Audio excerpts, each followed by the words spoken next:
on this event journey of employee value proposition. Throughout this journey, you will be attended by our crew members, myself, Vishal, Nikhil, and Suranjita.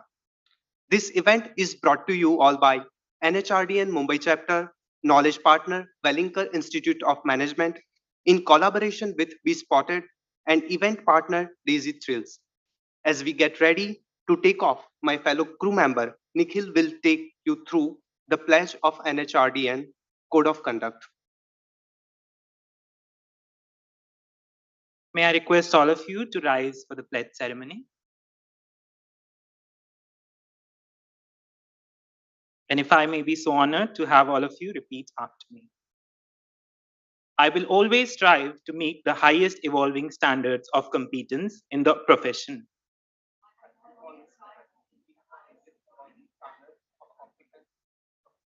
And add value to organizational success. I will deal with all stakeholders with utmost integrity and create an environment of trust leading to ethical success of my organization.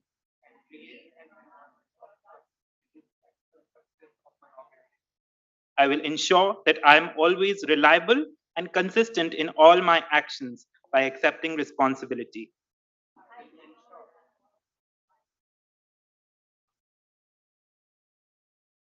For my decisions and actions, thereby creating credibility for my profession and myself.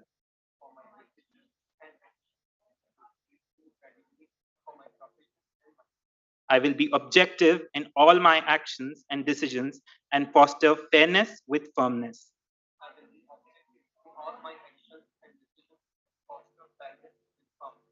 I will conduct myself in a way that facilitates growth and development of all those I am responsible for.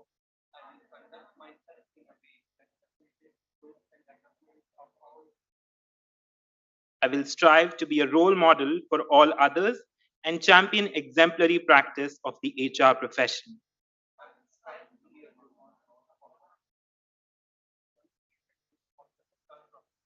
I will respect the rights of privacy, will not use my position for personal gains, and ensure that there is no conflict of interest in what I do with any of my stakeholders.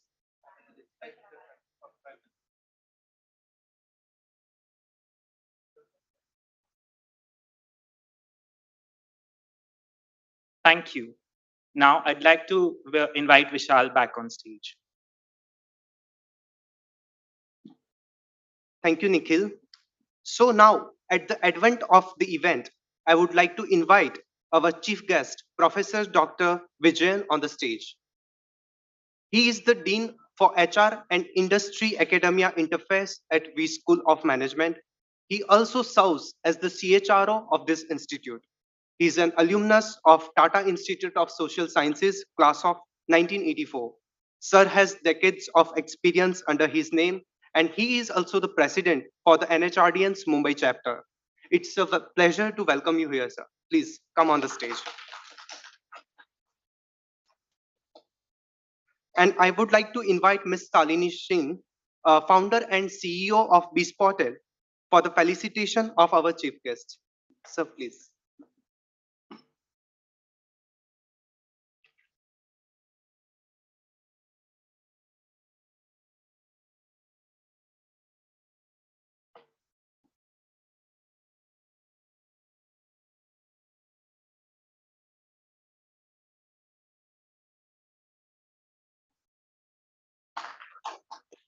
Thank you so much, sir, for being present with here.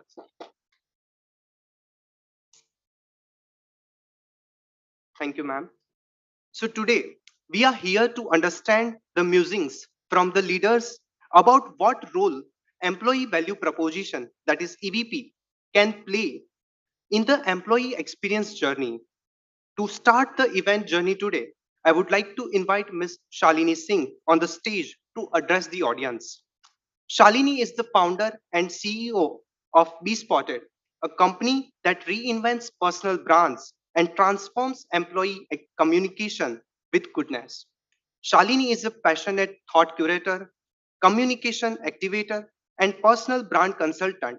And in her own words, she feels a fire inside her when she thinks about having the opportunity to work with people to identify their uniqueness and make them be spotted to serve society through their talents. Shalini graduated in English from Miranda House, Delhi University, and is an alumna of TISS Mumbai, where she studied human resources. She is also visiting faculty at TISS for public speaking. With the belief in the concept of paying it forward, Shalini's company Be Spotted has been founded to nurture goodness amongst individuals, organizations, and society for creating an environment that has the best interests of all. Please, ma'am, welcome to the stage.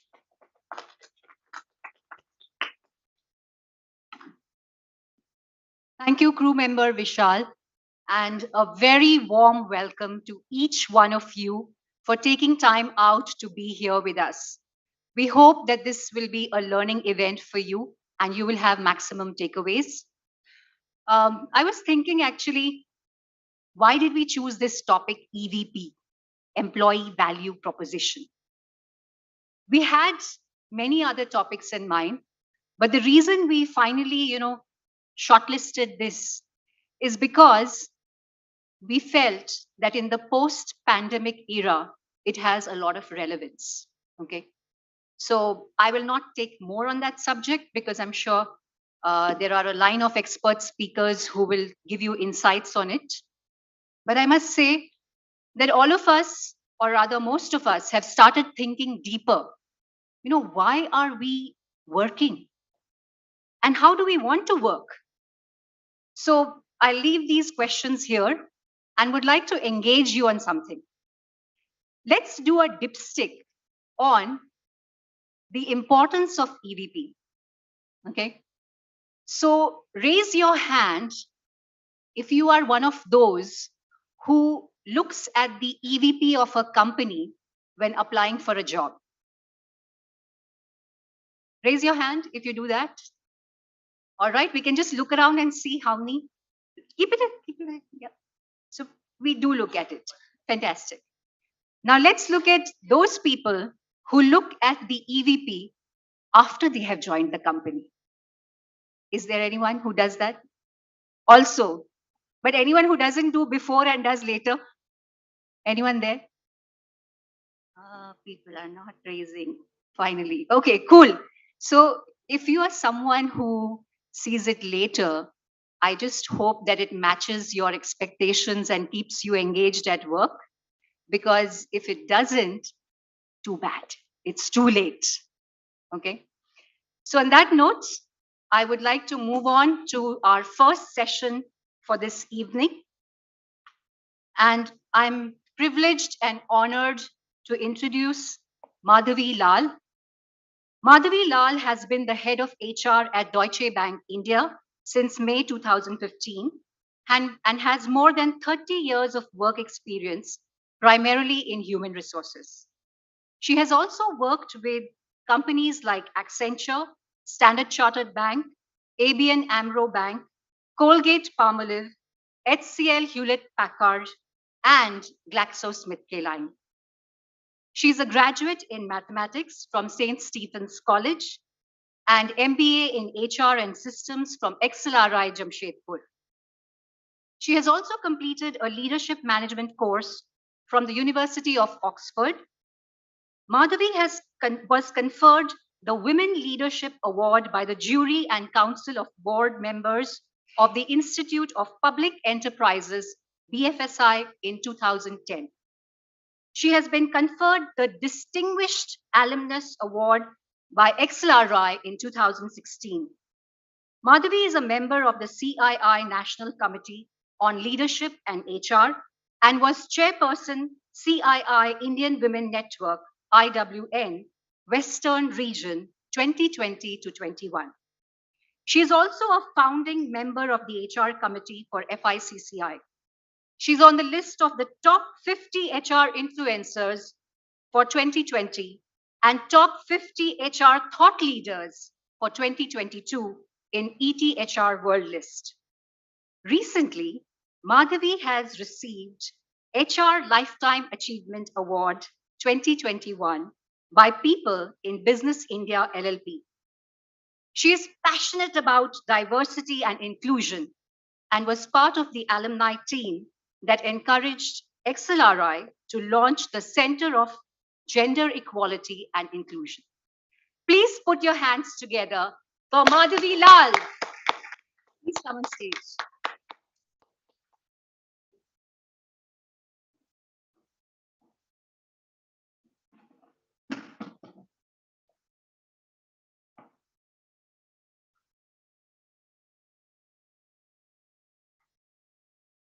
May I request all those who are sitting at the back to please join us in the front? We might be less in number, but our enthusiasm should last. So Madhavi just whispered it was too long an introduction, but I think deserves well. Let me tell you, when I met Madhavi for the first time, I found her to be such a wonderful person, not because she's here, but honestly, such a down to earth person for where she is and what she is contributing to society. And I must add that Madhvi is exuberantly positive and absolutely vivacious. And you will see that, I'm sure. So, Madhvi, before we dive into the topic, what I would like you to do for us, we have told, who you are and how I feel also I've mentioned. But how do you look at brand Madhavi Lal? Your words on it. I don't think I'm a brand or anything like that. So I'll just use a few words. I could describe myself. I think I mean brand something I stand for maybe. I think fairness, justice, integrity, and inclusion. I'm very very passionate about that. So I think that's what I would stand for. I mean, Thank you, Madhavi. people think I'm a very positive person. I have the glass half full kind of person always, and I am like that. I tend to think of the positive sides in life mostly. I try. No, you do it really well, I must say. So the first question on the topic of EVP for Madhvi is, what is the importance of EVP? If you may say in your words, what do you think about it? Okay, obviously very very important. And when I started my career, there was no concept of EVP. I don't think many people in this audience would have been around in the corporate world when I joined the corporate world 32 years ago. The concept was not there. The organizations did a lot on culture and vision. I think today with the kind of information that's available for everybody, the kind of talent that we have across the world, EVP becomes very, very important for various reasons. I think one reason, of course, is that to get the right talent in, that's important. The second is that it's not just getting the people in, it's also retention, right? So EVP is important for both, for attracting talent and retaining talent. So my perspective on EVP is, see, EVP is, I mean, we'll discuss details of what an EVP is, etc. But EVP clarifies what you stand for and what you also don't stand for. While you don't say it doesn't stand for this, but it clearly articulates what you stand for.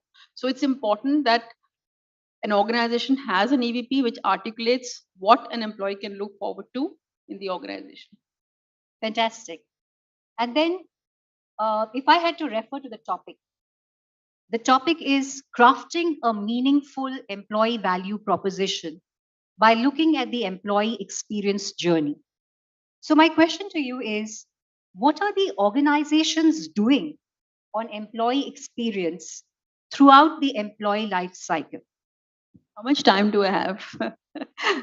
Some time the audience has taken, and some you can. So go ahead. I'll try and sort of keep the answer not very long, because the employee experience, the way that an employee experiences an organization starts right from when you post a job. So right from the time the organization says, this is the kind of job that we're looking to hire for, these are the skills we're looking for, and the prospective employee reads that, that's the time you actually start engaging. And that's the time your experience starts building as a prospective employee. So right from that time, you have to make sure that you are engaging that person. You're clearly articulating what the job description is, what you're looking for. And when the person then applies for the job, if the person meets the requirements, obviously we take that application forward. But if the person does not meet that requirement, then I think it's only fair to get back to the person to say, listen, you've applied for this job. Thank you very much. We don't think it's a real match right now. And that again is part of that experience that the person goes through when they touch the organization. And of course, when if the person is selected, and while the selection process is on, the interview process, whether you've been timely in setting it up, the interview process, you've been timely in giving the feedback, you've given all the information that the prospective employee is looking for. I think those are important parts of employee experience. Then, of course, when the person accepts to join the organization, and you mutually agree that this person is going to come on board, the whole onboarding experience, the whole induction experience, I mean, that all comes into employee experience.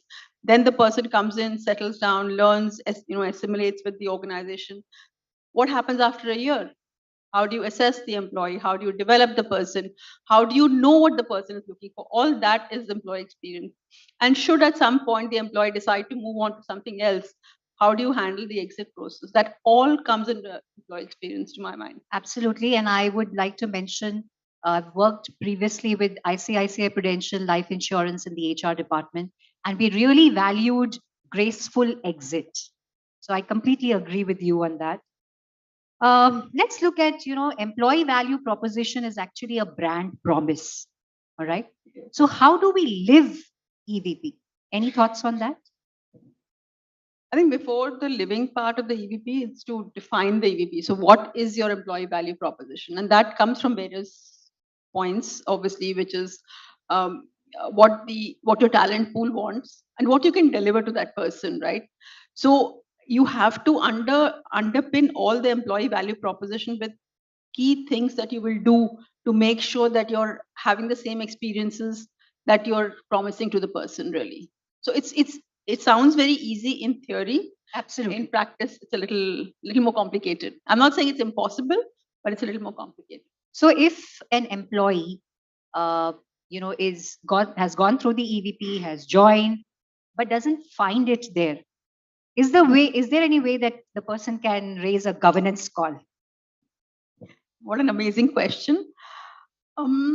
I think they could actually, because if they've been promised something during the process, and it happens sometimes, it's not just the EVP, but sometimes when you're joining an organization in a hurry to hire, we sometimes overcommit, and it could happen. The line managers committed something, and I mean you could raise a grievance or whatever. But I think in most organizations, your interview process is not just one interview process. So when a person applies and starts interviewing, they do get all the information.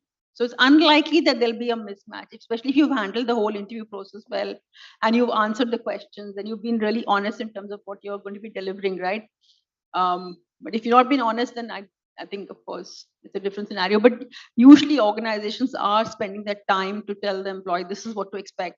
This is what we stand for. This is something that you will get. This is something you may or may not get, right? So that communication, I think, has improved. Superb. The next question I have for you is, what are some of the approaches that can be made to make an EVP compelling and ambitious? Like I said, I think first step, of course, is to really understand what your talent is looking for, right? Also look at what your business requirements are. So therefore, based on the business requirements, what's the kind of talent you need? And I think research to understand first how your organization is perceived. That is one part of it. Second is the people you want to get into the organization. What do they really want and what are they looking for? And then evaluating, can we deliver that? And then articulating that EVP. I think the EVP can't be a simple, it has to be a catch. See, the problem with the EVP, not the problem, but the challenge with making an EVP that people are attracted to, is articulating it really well, because then people remember it. I mean, these days with social media, I mean, all of us, don't have really a lot of time to read bulks and, pages and pages of paper, right? So how do you make that really compelling, really sort of ambitious, something that's attracting people? I think that's the art that specialists in that area will have then. Fantastic.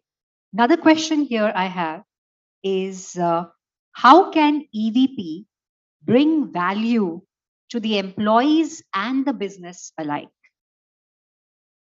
So I think for the business, if there is obviously very well identified group of talent or skills that you need, and you've done the research to understand what they're looking for, and then developed an EVP and that whole employee experience to support the EVP. From a business point of view, obviously your numbers will grow because people will come in feeling energized, ambitious, and passionate to perform. Right.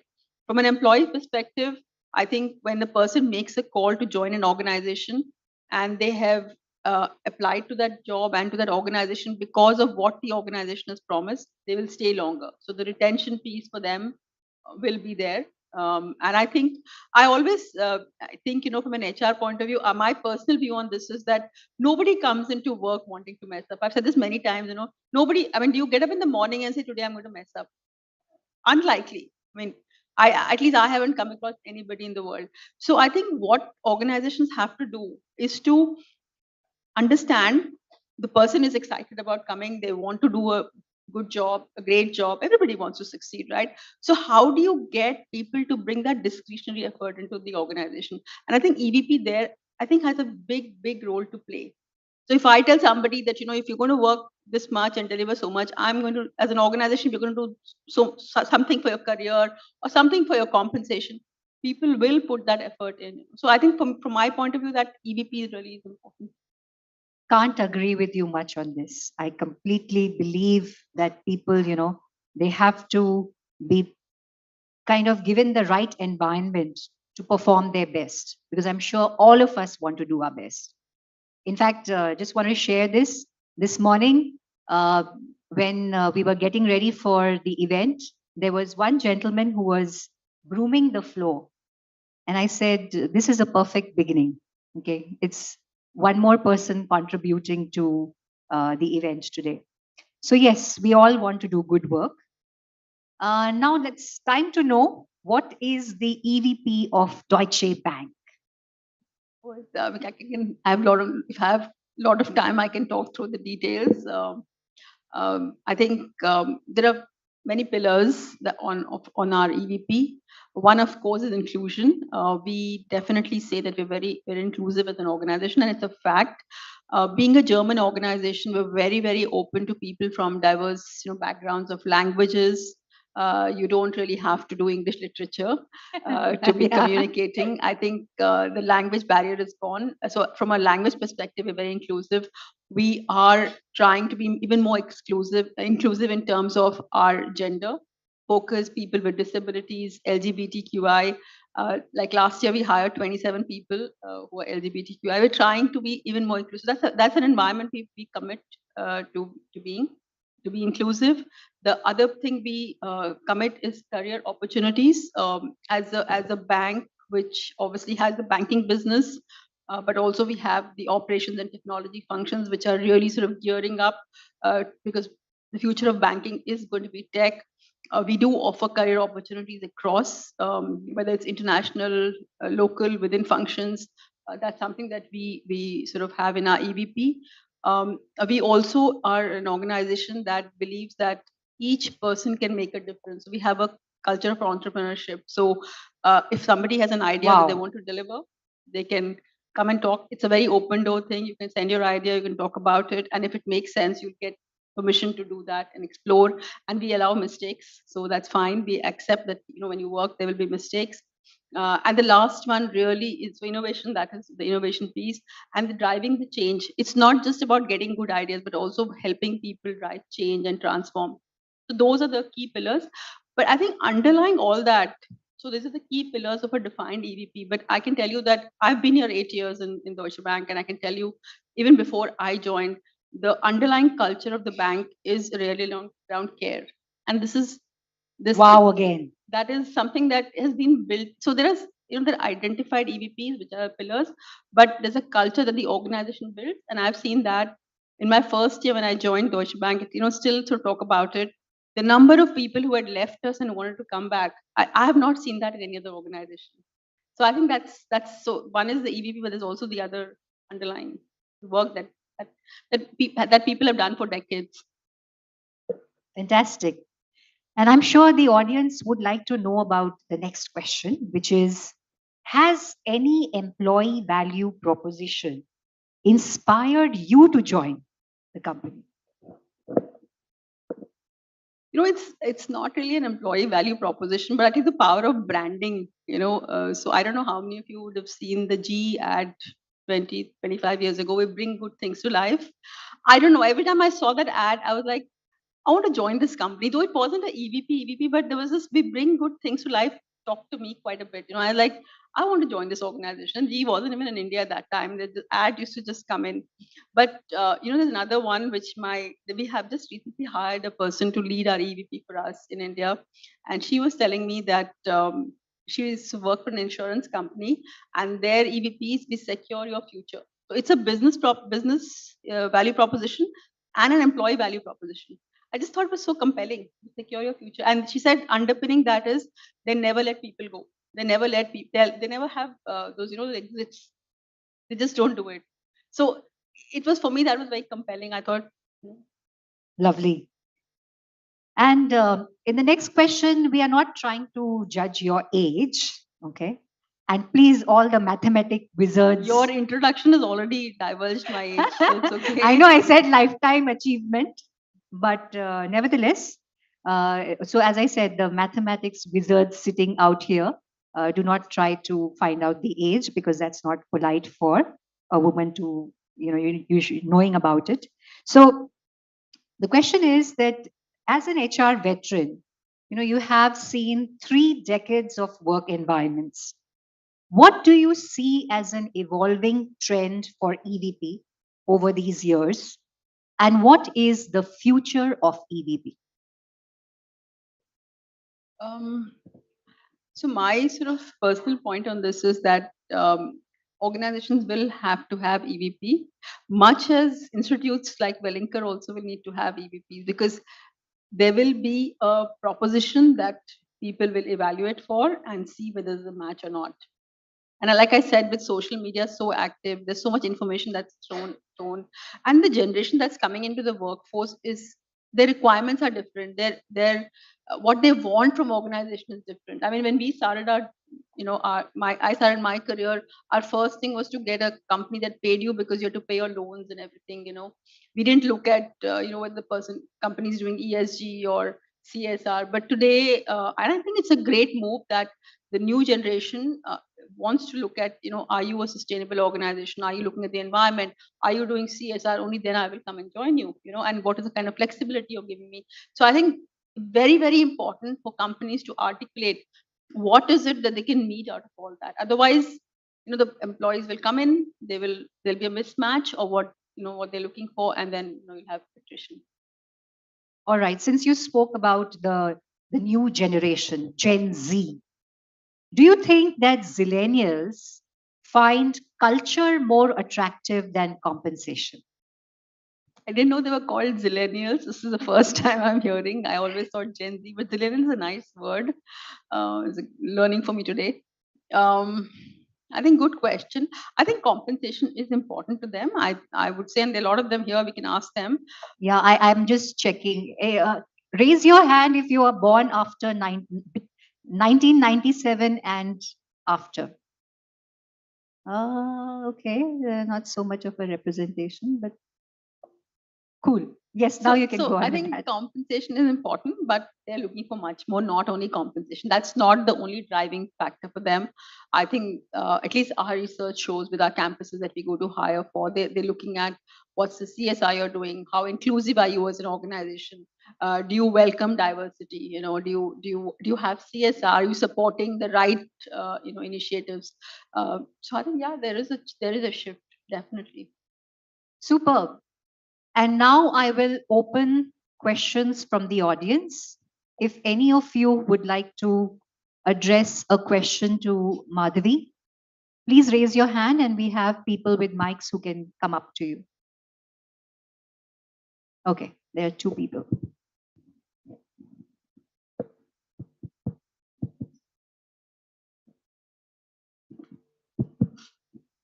Good evening. was wonderful, Madhvi. I've known Madhvi for many years. She's brilliant, and exactly as you mentioned, Shalini, she's a very well-known HR leader in the circles. She has been very active with NASCOM, with Indian Staffing Federation, and a number of corporates. So thank you for your insights. My question here, Madhvi, is to do with the measurement aspect of EVP. So, is employee satisfaction survey the most ideal way to measure EVP, or are there any other ways? And is there a benchmark, to know that okay, the EVP of this organization certainly stands better than the rest, or is it purely intangible that benefits that you get out of your principles for EVP that help you stand, within the higher range or lower range? So maybe if you could just tell how it can be quantified. Thanks, Uday. You've been very kind to me, and you've just asked the question that a business person always asks. So thank you for that. It's actually a challenge, obviously, to measure some of this stuff. Like learning, people ask, how do you measure success of learning? I think for me, the EVP for us, I mean, we're kind of developing some metrics around, how do you measure success of EVP? I think it is around, of course, your surveys that we do. So people surveys, that we're trying to do something. Have we really reached there? That is one measure. I think it's also the attrition of new joiners. So if you've hired 100 people, how many are you losing in the first year, second year, third year? If you're losing a lot of people in the first year, then obviously there's a mismatch in terms of what you're telling them and what uh, they are. And of course, the attraction part. You go to a campus, for example, and you have a proposition, and you don't get too many people applying to you, then you have to wonder whether you're really offering the right sort of proposition for people. I think those are the measures that I think we broadly look at. I don't have like a magic thing to say this is what. I think also brand recall. I mean, if you're articulate something and somebody can recall that, I think that would probably be one. The number of social media, the hits you get on social media, I think would be another measure. But though I don't give it that much value, I think the for me the tangible bit would be, are people staying, are people engaged, and the people survey feedback. Thank you. All right. We can take one more question. Hi, Madhvi. This is Ramakrishnan from Reliance Retail. I have a couple of questions here. So, number one is, how do you cascade a common EVP in a very geographically distributed setup? Okay, and how you ensure the consistency of EVP at all the places? Number one. The second aspect, very interesting part you mentioned about your EVP was allowing mistakes as well, which is a little bit concerning in a very financial organization. Mistakes can have severe consequences. Any such example or instance to just reinforce that would help? No, thank you. Very good questions, both of them. I think there's something I should have mentioned when you talked about the EVP earlier. It's, I think, obviously a challenge and a difficult one to get to the EVP because a lot of research goes into that. But once you've identified what your EVP is, the communication part of it is even more important, because one is articulating it and second is how do you communicate, how do you cascade that. I think in today's world there are various ways that you can do that. Obviously social media is one platform, but I think within the organization all the recruiters need to understand the EVP very well, because that's what they will talk to the sort of the people you're going to hire. The hiring managers, they need to be also trained in terms of what exactly is the EVP and how are you. And it's not like I'll tell somebody that we are inclusive as an organization. The candidate is not going to just take that. They're going to ask, how have you been inclusive, right? So you have to build a story around it to say, what are things you're doing to be that inclusive organization, right? So very, very important. So there are examples of how we've been inclusive. And I think that is a lot of training that goes into making sure that it's communicated, understood clearly, and like I said, EVP defines what you stand for, but also what you don't really stand for, right? So I think the second part of your question, very, very, very, very good question. See, there are certain areas in banking, and banking is, of course, a critical, industry. There are certain parts which are zero tolerance. So you would have heard the word zero tolerance. There, obviously, mistakes are not allowed. What I meant was that when you have a problem that you're dealing with, or a sort of a process that's not working, and you want to experiment with some technology, you want to experiment with some change in process, or you want to redesign something, that is something that you're obviously allowed to do. Mistakes are allowed only when in the non-critical functions. I mean, financial mistakes, obviously not. There's zero tolerance areas on that, yes. Because obviously we're dealing with, money, and there can be no scope of errors there. Absolutely. Absolutely. But thank you for the good questions. Good questions. And the communication piece, I don't think any organization has got it 100% right. And you know what? The other challenge with the communication piece is that you've identified, like, I know companies, we were talking the other day to some of the companies, and they said we identified our EVP couple of years ago. We kind of, started working on it. And 2 years later, everything has changed because post-COVID, what the talent is looking for is different, you know. So they've had to change their. So it's a little bit of a, you communicate, but you also have to constantly evolve that EVP. So that I think will be a challenge for the future. And you ask for the future of EVP, that's going to be one challenge. Constantly evolving that EVP and then making sure the communication is there. All right. So I think that lady also wants to ask one question. If we can just take that last question. That will be the last question. Take it over, networking, coffee or tea or whatever. If there are questions after that, we can. I think women diverse. Okay. Will woman power. Thank you so much for the opportunity. Hi, Madhvi. My name is Manvinder. I lead the talent management and acquisition piece at ICICI Lombard.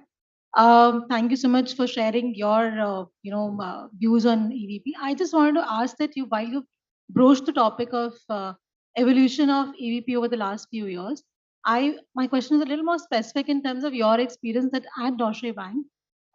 In the pre-COVID era and the post-COVID era, did you see the EVP evolving or changing in any way? And the importance of sub-EVPs for cohorts like diversity, cohorts like, you talked about campus, so Gen Z or the millennials. So did you see any trends in there?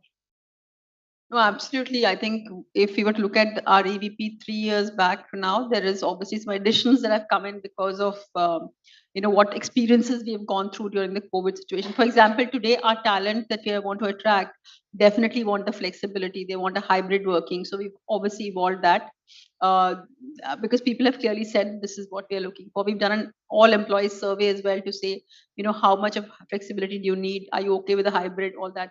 So that is our existing people, and which is a reflection of what our talent that's coming in as well. So we've definitely changed our EVP on that. Yes. Thank you. All right. Thank you so much. I have one last question for Madhavi. So Madhavi, if Madhavi Lal were to quote on EVP, what would that be? I'll have to think on EVP. I think make your EVP real, relevant, authentic, and something that people can see and feel. Wow. Touches the hearts. I hope all employees get organizations which really live up to the EVP. And thank you, Madhavi. It was lovely talking to you. My pleasure. Thank you. Thank you.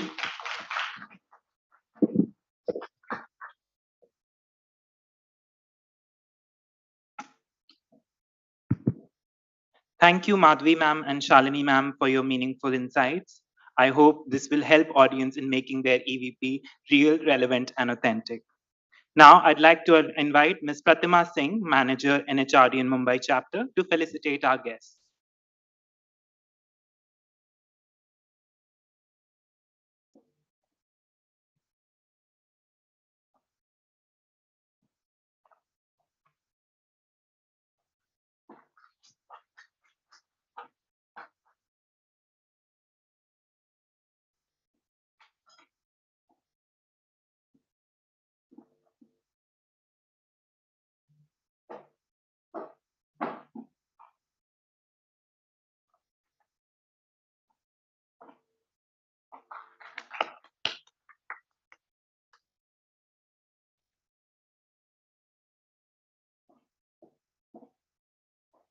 Thank you, ma'am.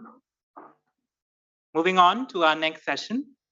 Peter Drucker once said, culture eats strategy for breakfast. And EVP being one of those strategies, I would like to call on Mr. Anvit Misra to share 2 culture stories that capture good employee experiences. Mr. Misra, he's currently leading the culture L&D and talent for Aditya Birla Fashion and Retail Limited. He has an about a decade of experience in setting up and driving in L&D functions in various organizations.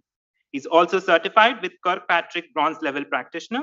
Audience, please welcome him with a huge round of applause.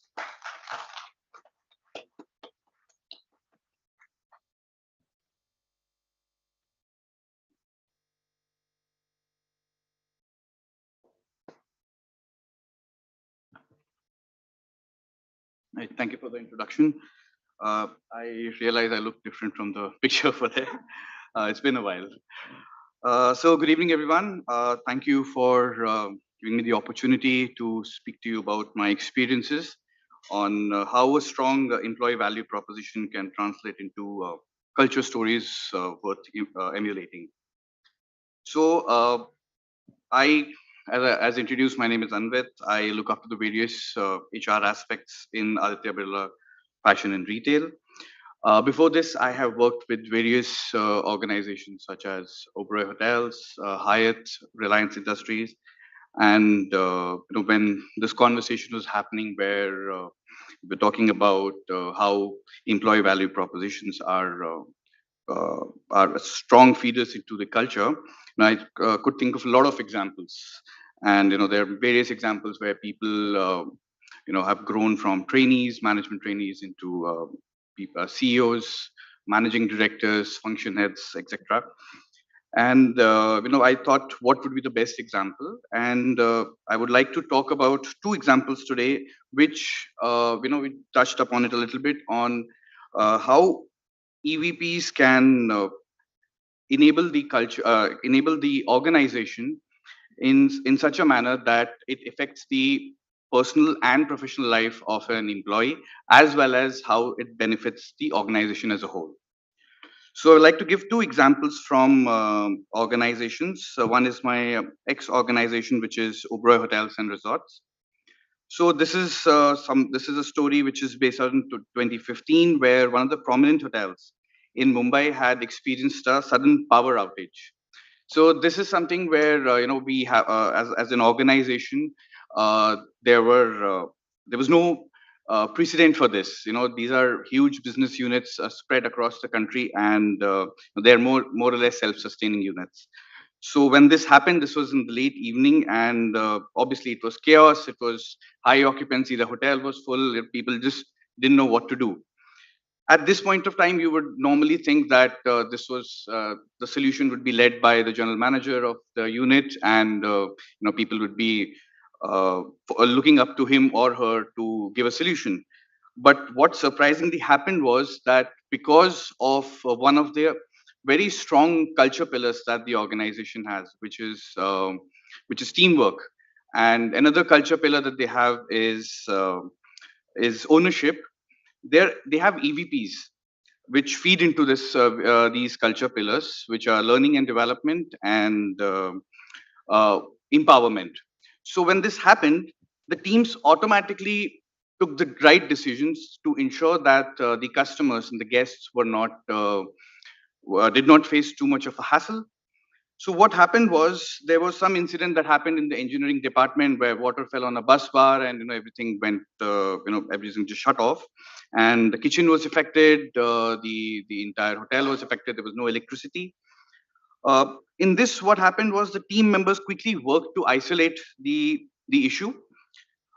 Additional help was called in from a sister hotel.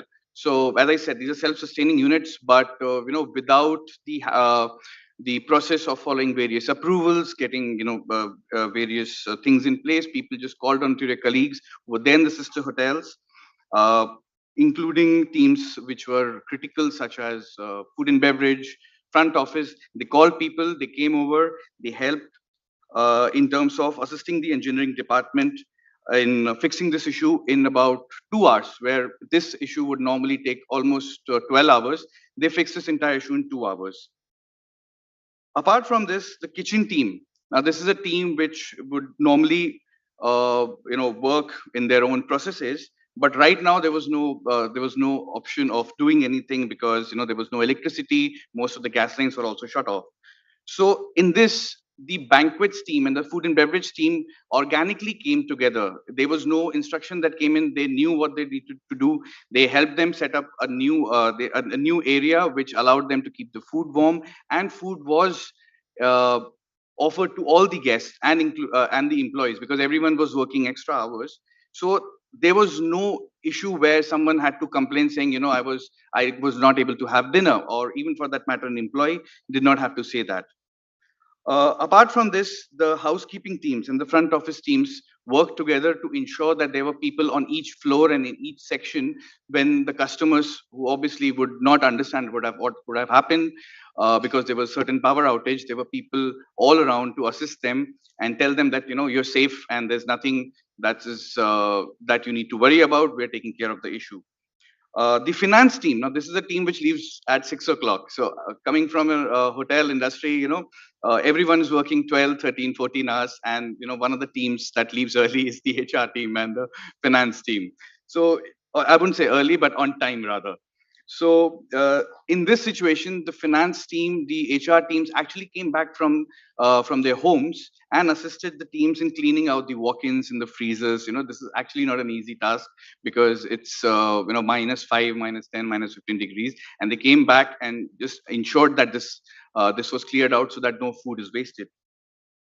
They all worked together to ensure that the guests were taken care of. The employees did all of this organically. So this was not something where they had to be directed, and the culture of the company allowed people to take decisions in order to ensure that the business continuity remains.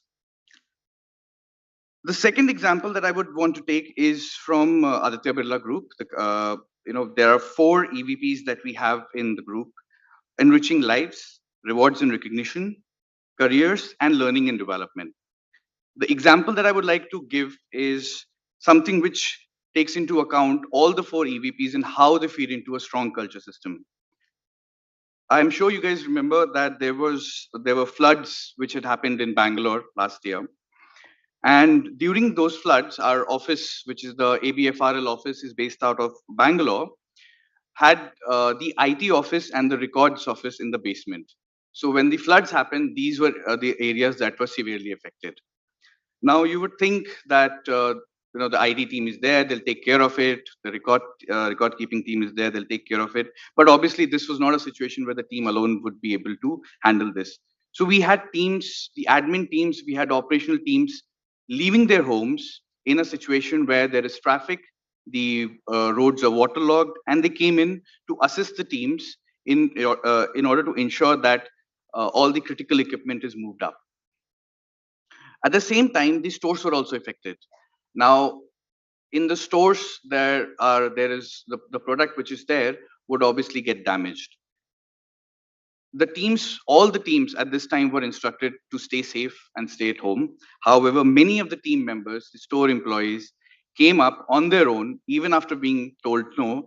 They came to these stores, ensured that all the product is moved to safer locations, so that their workplace, where they come into every day, remains unaffected. As I said, this incident is not something that can be linked to any one of the EVPs that I spoke about, but these directly feed into a strong culture system where the teams are empowered to take their own decisions, and they ensure that their colleagues and the workplace remains unaffected. These are 2 companies that demonstrate how a strong EVP can create a culture of teamwork, dedication, and resilience. And these stories are not just inspirational, but can also serve as a model for how we can build a positive workplace culture. Both the above are fostered by a positive work environment and a set of strong employee value propositions. In conclusion, I'd just like to say that a strong EVP is not only beneficial for the employees, but also for the company's culture as a whole. When the employees feel valued, supported, empowered, they're more likely to show dedication to their work, their colleagues, and to their customers. I hope that these stories would have inspired you to think about how you can contribute in building a positive workplace culture by investing in the people and in the right areas. Thank you very much.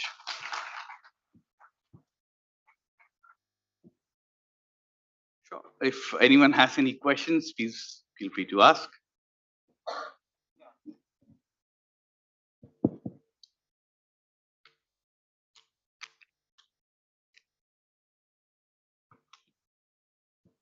and with really good stories. And I think you kind of link this whole EVP to the fact that people put that discretionary effort that I'm referring to. I think one of the things that I think you're part of the Oberoi group, right? When the 2611 happened, I mean, there's the stories that we heard of staff both in Oberoi and Taj, where they took visitors to say the guests to safety at the risk of their own lives. I mean, we've heard so many of the stories. I think that's incredible. I think So I actually, met a couple of people. I spoke to a couple of people who were there during the attacks, and these stories are are really inspirational. And there are people who risk their lives. I've seen my manager who has actually got marks on their body because of a grenade that exploded near them. However, this even after this, they went ahead and ensured the safety of their guests and their teams as well. Yes. Hello. Hello. And with excellent examples and stories. I just have one question, since you've been associated with the hotel industry, which is the service industry, and the corporate, which you are in right now. So, do you think in the hotel or the service industry, every single employee is trained, or the mindset is to go beyond the call of duty when such incidents happen, and there they really don't just draw a boundary for their own function, but they go beyond that, because at the end of the day they really want to ensure that every single visitor is there, is serviced, and is feeling very happy, compared to that of in a corporate, where of course EVP principles play a significant part. But just want to hear your views in terms of how the EVP shapes up in both these worlds. I believe in the hotel industry it's ingrained, and people automatically sort of go beyond the call of duty. Do you observe that? Yes. So that is something that if you see the inner workings of any hotel, any large hotel chain as such, uh, what we do in a more corporate structure, uh, probably I've if I'm talking about my own examples, I would do probably 10 times more in a hotel. So in terms of going above and beyond, so what we would consider in our current roles as going above and beyond is something that is of a daily occurrence that happens in hotels. So that is something that is ingrained from day one, because the kind of requests that you have, the kind of things that you would need to offer are varied. And someone who would have an experience of over a decade connecting with hotels, understanding hotels, working in hotels, uh, I still get to know about different requests that required people to go out of the comfort zone at times, to go out of their. I understand that even though that this is not my job, I will need to do it in order to make sure that the guest is happy.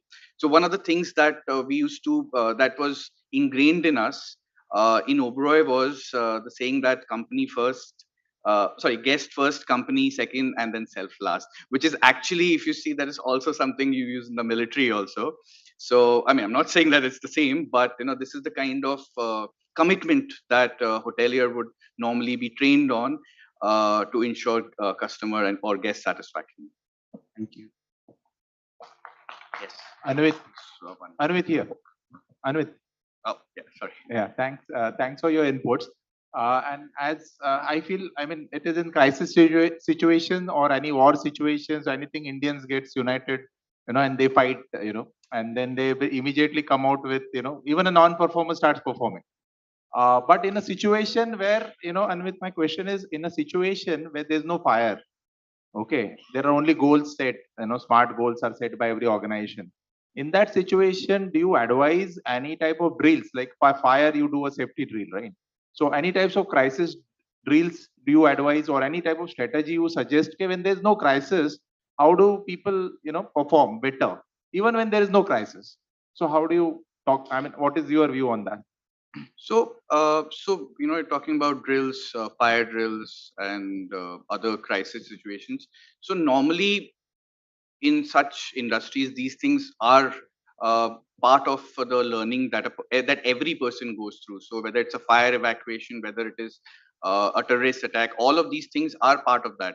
However, there will always be situations that you can never be trained on.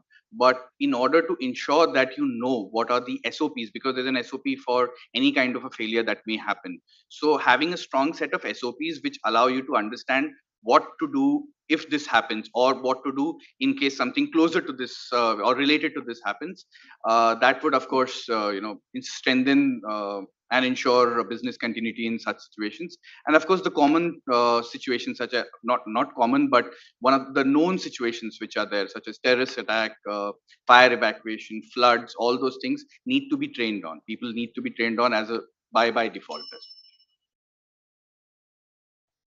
Right. Anvit, yeah? I'm sorry, due to the paucity of time, the question cannot be taken, but you can discuss it with him outside, right? Thank you, sir. I'm hoping that everybody is encouraged by your stories and they can think of these many such stories in their personal lives right now. Now I'd like to invite Pratima ma'am to felicitate sir.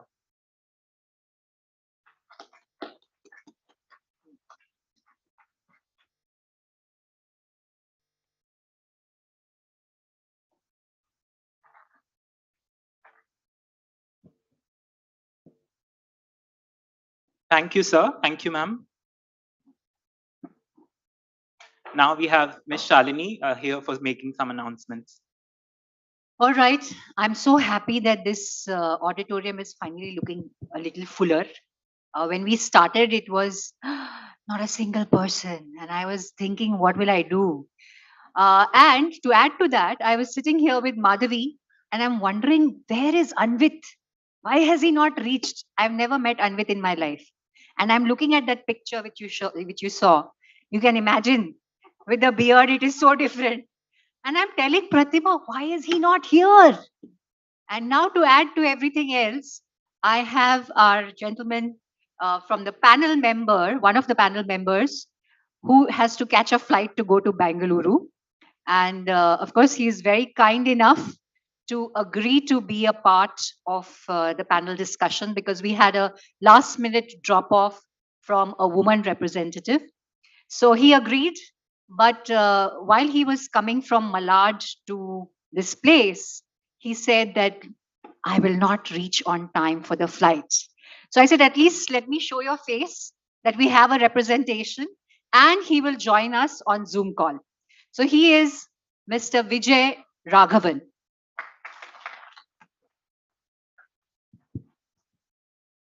So since she mentioned about why I'm here and how I am here and why I'm going back, so I'm going to summarize this by saying I'll definitely join on Zoom. I was excited to speak to all of you. It doesn't look like small. It's quite big. In fact, how Shalini probably heard about me is when I spoke to a similar audience in Hyderabad. And though I am a second choice, Shalini, but that's okay. Next But, time you will be the first choice. Right. There again, I was a second choice. But I would love to connect with all of you, but maybe Zoom this time because I have to reach Bangalore. I can't help it. In fact, one of my colleagues is also sitting there, Rohan Hai. So he's also going to catch the same flight. So even if I miss, he can't miss it. Okay. So have a wonderful evening. See you soon. Thank you, Vijay, and we will introduce you at length when we get you on Zoom call. That's the deal. You have to be on the Zoom call to get introduced. So now I hand over to our crew member, Nikhil. Please take over. Thank you, sir. We are actually literal fans of your commitment and coming here and informing us. Sometimes second choices are the best choices. I guess now we have reached the time that you all must have been waiting for. It's high time for high tea. And so now we'll be reassembling at 5:55 p.m. You can enjoy your snack and look at the kiosks that have been laid outside and network with each other while you nibble on your snacks. Thank you.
Yeah, what is that?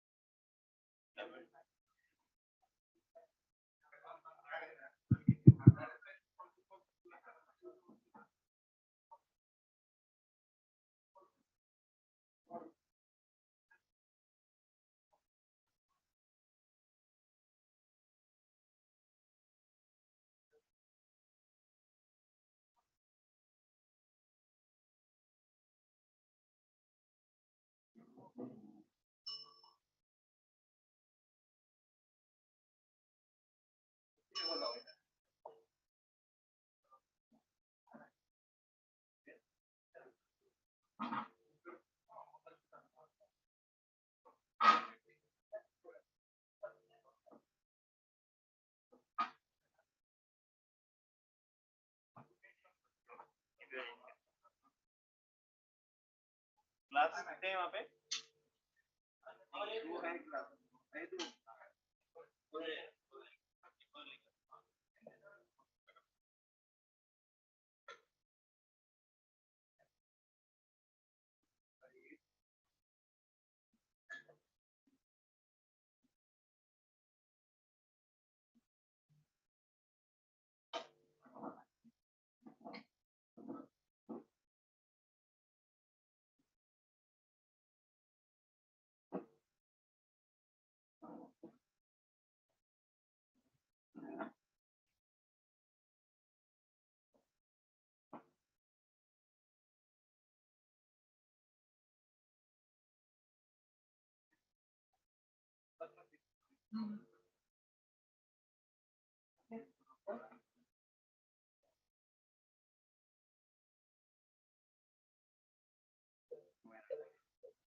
भेजना photo लेना मेरा V school भी आने दे V school भी आने दे नीचे का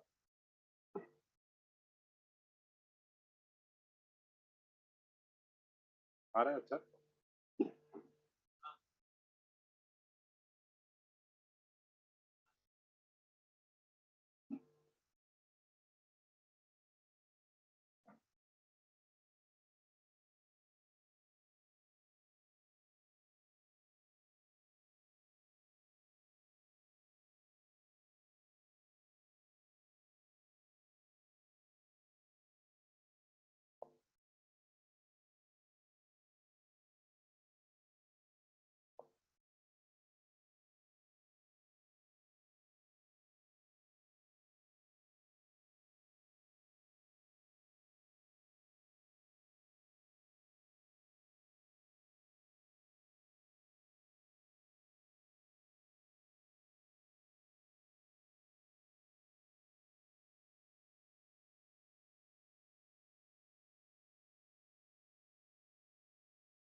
Changed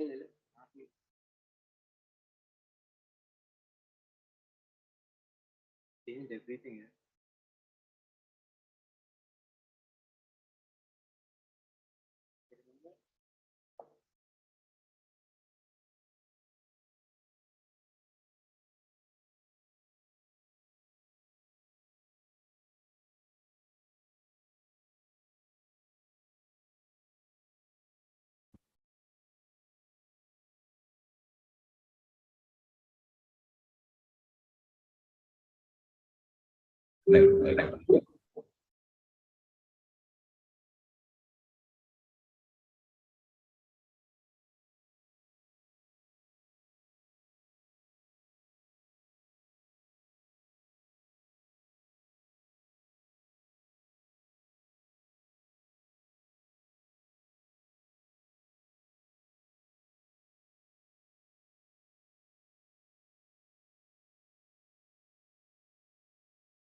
Welcome back, everyone. I would now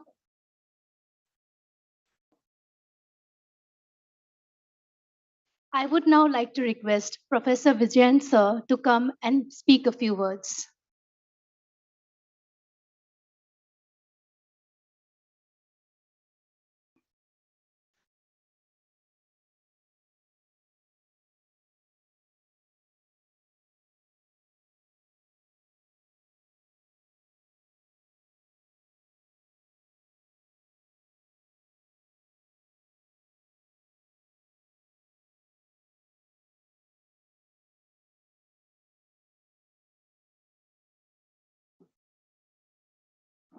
I was standing here a couple of days back taking some classes, and this is, let's say, I was telling somebody it exaggerates short attendance, either too much or too less. But hopefully, I think we have a good crowd. I just was thinking about what I can share, and I was more connected to the storytelling element. I was quite excited. So, in one of the companies that I worked, when I was transferred to a plant location as a manufacturing head, it was a greenfield plant. And one of the values of that plant, which you can say is part of the employee value proposition, was continuous care. All appointment letters were for workers were delivered in their houses. Mostly appointment letters are posted, couriered, or you call the candidate. So I think the idea was that one is to say that we care. Second, hidden benefits we saw in what context the employee is living. Is the person really needy for a job? And tomorrow, if we have any challenges in employee relations, we have some influence points beyond the person. Secondly, when I moved from Novartis to Marico, so people were questioning me in terms of that doesn't sound too fit. But I think the EVP experience I had after meeting Harsh Mariwala, I think that was the turning point. He spoke as if he was the HR head interviewing me. And this is way back in 1990. It's ages. So I can say that my most fruitful time was in Marico because I did 3 jobs, got promoted only once because it was very clear that you don't get promoted by sitting in the same job. So I think these were propositions which were difficult to digest, and me being in talent acquisition had to deal with people who wanted promotions quite often. But I think all the people who came through the academy of that company, now they are there as CXOs or CEOs, and you name a company, you drop a stone. I think we're very close to the HUL Academy of Leadership Excellence. So I think in a way, people say the Marico experience was something that they never, ever could replicate. I think I'm also grateful that I had that. Last but not least, I think when I decided to come to academics, I knew that if I start using Excel sheets to compare salaries, I'll be the most unhappy man throughout. I took a free fall and told my boss, please pay me whatever max you can pay. That's all. Good news is over the so many years, the gap has really narrowed. But I think my requirements and needs have also changed. So actually, I'm having surplus, which I could not have before. So being in an academic institute for 13 years, I think is the power of the EVP of this place. And I'd like to quote one thing which our boss says, we execute at the speed of thought. I think it really represents this place. A lot of things get done here because of the energy of the people and the speed at which execution comes after conception. So I'm very happy that this is towards the latter half of my career as chapter president.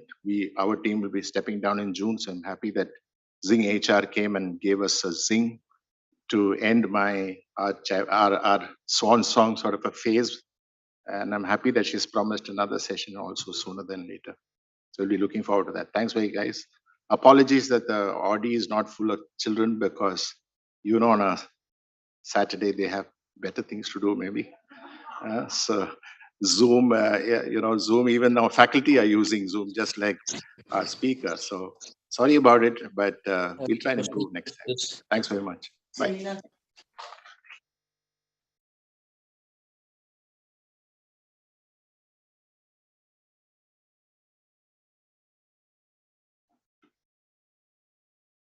We will now take on the topic of the event for a panel discussion, crafting a meaningful EVP by looking at the employee experience journey. The panel members for this evening are Mr. Bardhan Sharma, Mr. Pinto Singh, Mr. Vijay Raghavan, and the moderator, Mr. Nachiket Kumble. And I will introduce our first member of the panel who will be joining us from Zoom. Mr. Vijay Raghavan is a seasoned HR leader with decades of experience. Currently, he is the CHRO of Zing HR, which is an HR tech venture accelerated at Microsoft.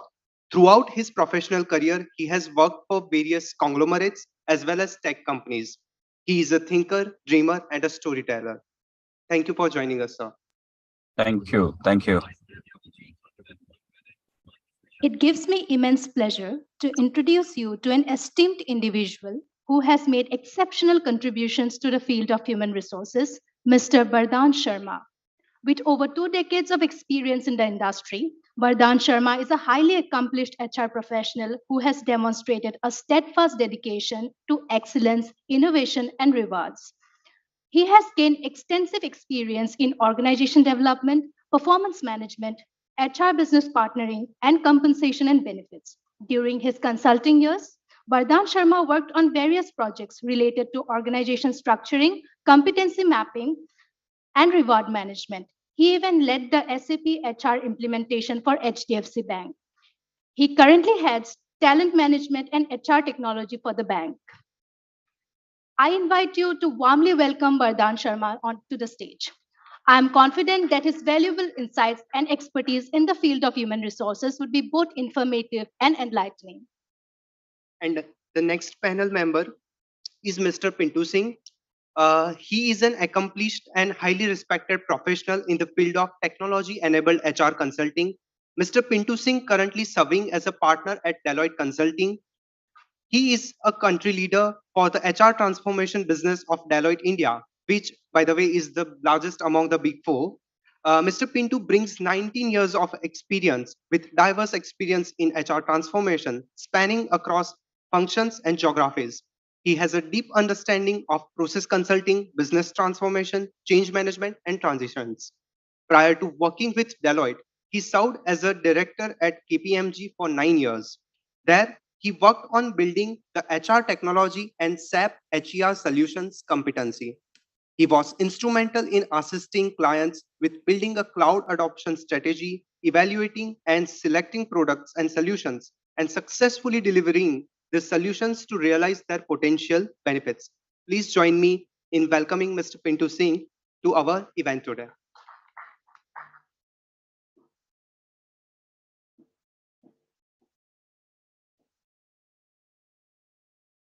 Now, I would like to welcome our last guest for the day, Mr. Nachiket Kumble, an accomplished HR professional with over 15 years of experience at top global organizations such as Unilever, Deutsche Bank, HSBC, and EY. As a global HR consultant at HSBC, Mr. Nachiket has made significant impact by driving initiatives across employee lifecycle, including talent acquisition, talent retention, professional development, rewards and benefits, and culture and conduct. Most recently, he was the HR integration lead for the acquisition of L&T Mutual Fund by HSBC. His expertise in HR business partnering, advisory, and compensation makes him a highly respected industry professional. At HSBC, his contributions have resulted in high quality hiring, improved retention, and a conducive work environment. I would like to request you all to invite Sir with a warm welcome.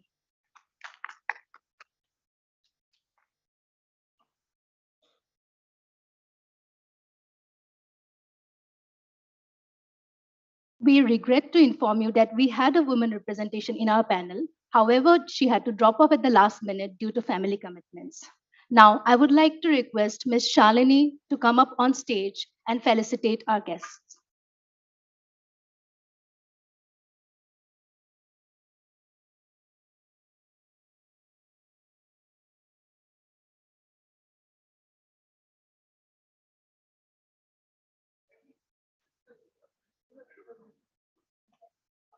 Okay, sure. Moving ahead with the session.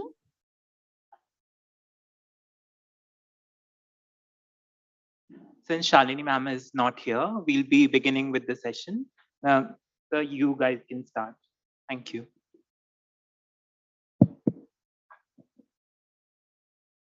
Thank you so much for the warm welcome and welcome to all the panelists.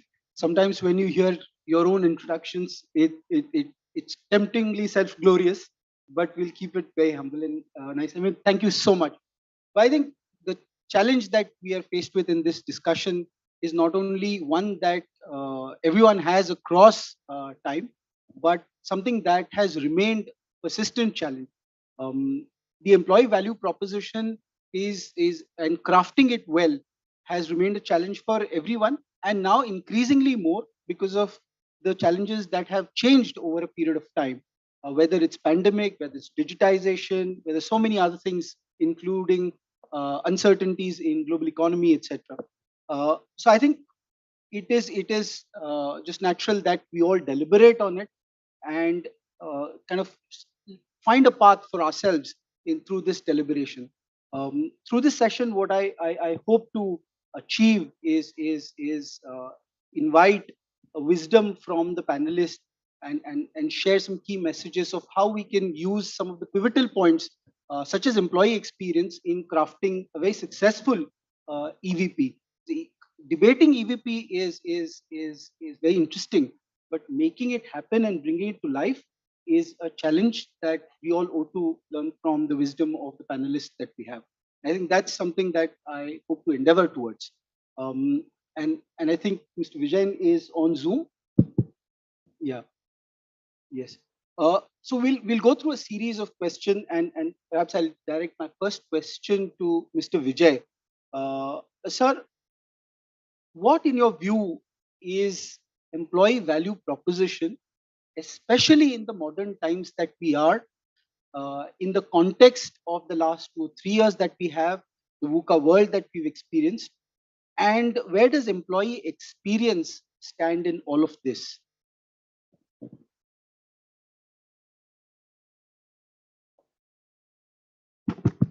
Vijayan sir, can you hear us? I think you might not be able to. So can you move on with the discussion?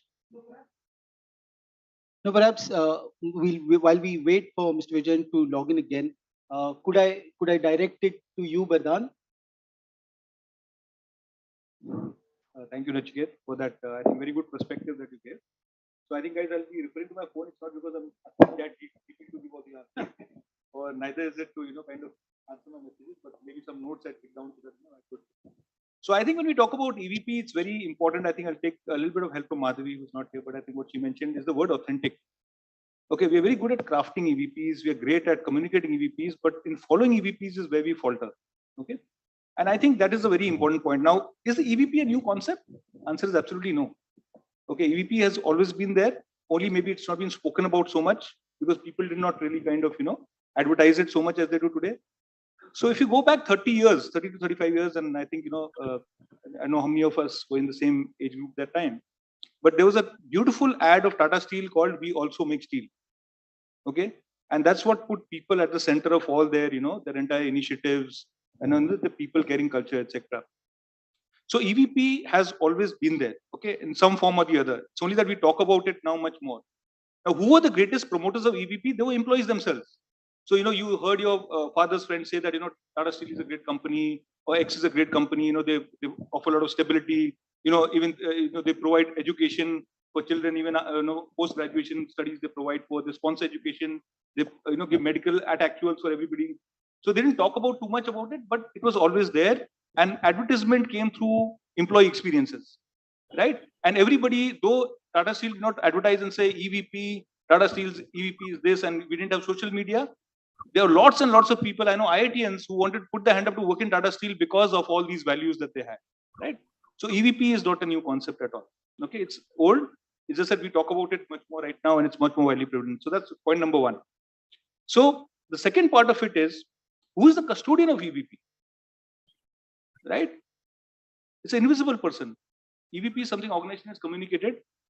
Do we ever ask our managers? And here comes the job of all the managers in the organization, the frontline supervisors who give that experience. And I think Shalini, I'll just borrow what Shalini said in the morning about experience, not in the morning, sorry, in the beginning of the discussion regarding experiences, right? Are the employees under these managers experiencing the same EVP that the organization is communicating at the organization level? Or does the manager even think of owning the EVP for the employees under him or her, right? That is the second, and that's where these are the points where EVP starts losing its rhythm, because by the time it comes from the organization, it's pristine, but the moment it goes into the hands of managers, various departments, and we all know different departments have different cultures, right? So how do we bring about this consistency, and how authentic we are, how committed we are in the employee experience is the big point and a big thing that makes the EVP come to life. Otherwise, they are words, and after some time, employees are all grown-up people. They know what's the difference between a Santa Claus and between what is reality. Yeah. So that's the second most point that is there, right? Third is what EVP is. One is what employees communicate as what is an EVP, and secondly is what is employees experience as an EVP, right? So now you may say career growth is a EVP for you as an organization. We promote learning and development, which is then all EVPs, growth everywhere, right? But at different points of time, the employees' requirements and experiences, they keep changing. So I may join an organization. I may say, wow, great, I got good ratings this year, good promotion this year, but that may not continue, right? Soon I may realize that there are restrictions, constraints that even the organization has. I can't grow beyond this. Why? Because either there are people in the organization who are holding those positions which I want to aspire for, right? So then therefore my EVP stops there, and I start looking out, and I know I go somewhere else, right? So EVP is an experience that keeps changing, right? So it's the challenge for the organization is how therefore you kind of continue give people all consistent experiences and sustain the EVP proposition for all employees. And that's a challenge everywhere. And that's I mean, saying there are no answers to this, but I mean, this is the reality, right? And the last thing that I would like to say over here is that what the employee basically, what EVP is for every employee is basically a micro experience, right? We want to give EVP as a, we want to give it as a theme that this is our EVP, but ultimately people take decisions regarding leaving, staying, getting engaged by, I mean, engagement, right? Is basis the micro experiences. And therefore, I think it's very important that organizations understand cultures and subcultures within the organization and ensures that the things that they stand for are consistently delivered to all the employees in the organization, so they experience the same thing, right? So I think that's my I think that's the perspective that I would like to share here. Yeah. I think it's very, very apt that you say, if I was to, and I say this not as representative of HSBC, but in my personal capacity, as I distill some of the things that have been expressed here, I think one element that comes across is if we have to have EVP live it up, one is the tone from the top, the ownership in the middle, and bringing it to the life at the bottom. That's a really difficult part. Which is the challenge that we have. Because you're so lost in your current reality, of meeting targets, your driving numbers, etc. And that time and all this, yeah, you're right. Yes. I see Mr. Vijay is back online. And Mr. Vijay, I just wanted to refresh the question that we had originally posed to you, which Pradhan so nicely volunteered to answer. In your view, sir, how do you see employee value proposition in the uncertain world that we are in, especially in the context of the last 3 years, digitization, VUCA, multiple demographies, ages, etc., that are there? How do you see the importance of EVP binding everyone together and the importance of employee experience? First of all, this is more to you, Nichiket and Bardhan and Pintu. I was supposed to be sitting there in the middle. I was there physically, but I have to rush back because there was a huge traffic and I was scared that I would not make for the flight. So I'm inside the car. So if there is, in case there is an internet issue, my apologies. I hope you're able to hear me. Okay. Okay. So your question about uncertain world and about uncertainty, I think the answer is also very uncertain, according to me. There is no specific answer to your question. And like Bardhan mentioned, it's a very micro experience. Whether you call it a VUCA world or whether you call it whatever world that is, at the end of the day, the experience is very, very individual in terms of what you derive out of an organization. But since you are asking me a very intelligent question, let me also give you some data, especially when it is regarding the Gen Z, right? I think that's the community that we are grappling with. So according to a research data, 62% of the Gen Z are actively or passively seeking new jobs. Right? And around 70% of those who say that they are loyal to their employer are still actively or passively seeking for new jobs. And around 45% of those are having side hustles. So what I'm trying to derive home here is that in such an uncertain world, what sort of an employee value proposition you can do is everybody's guess. But at the end of the day, if I believe that there are many listeners who are from this particular institution, the singular thing that you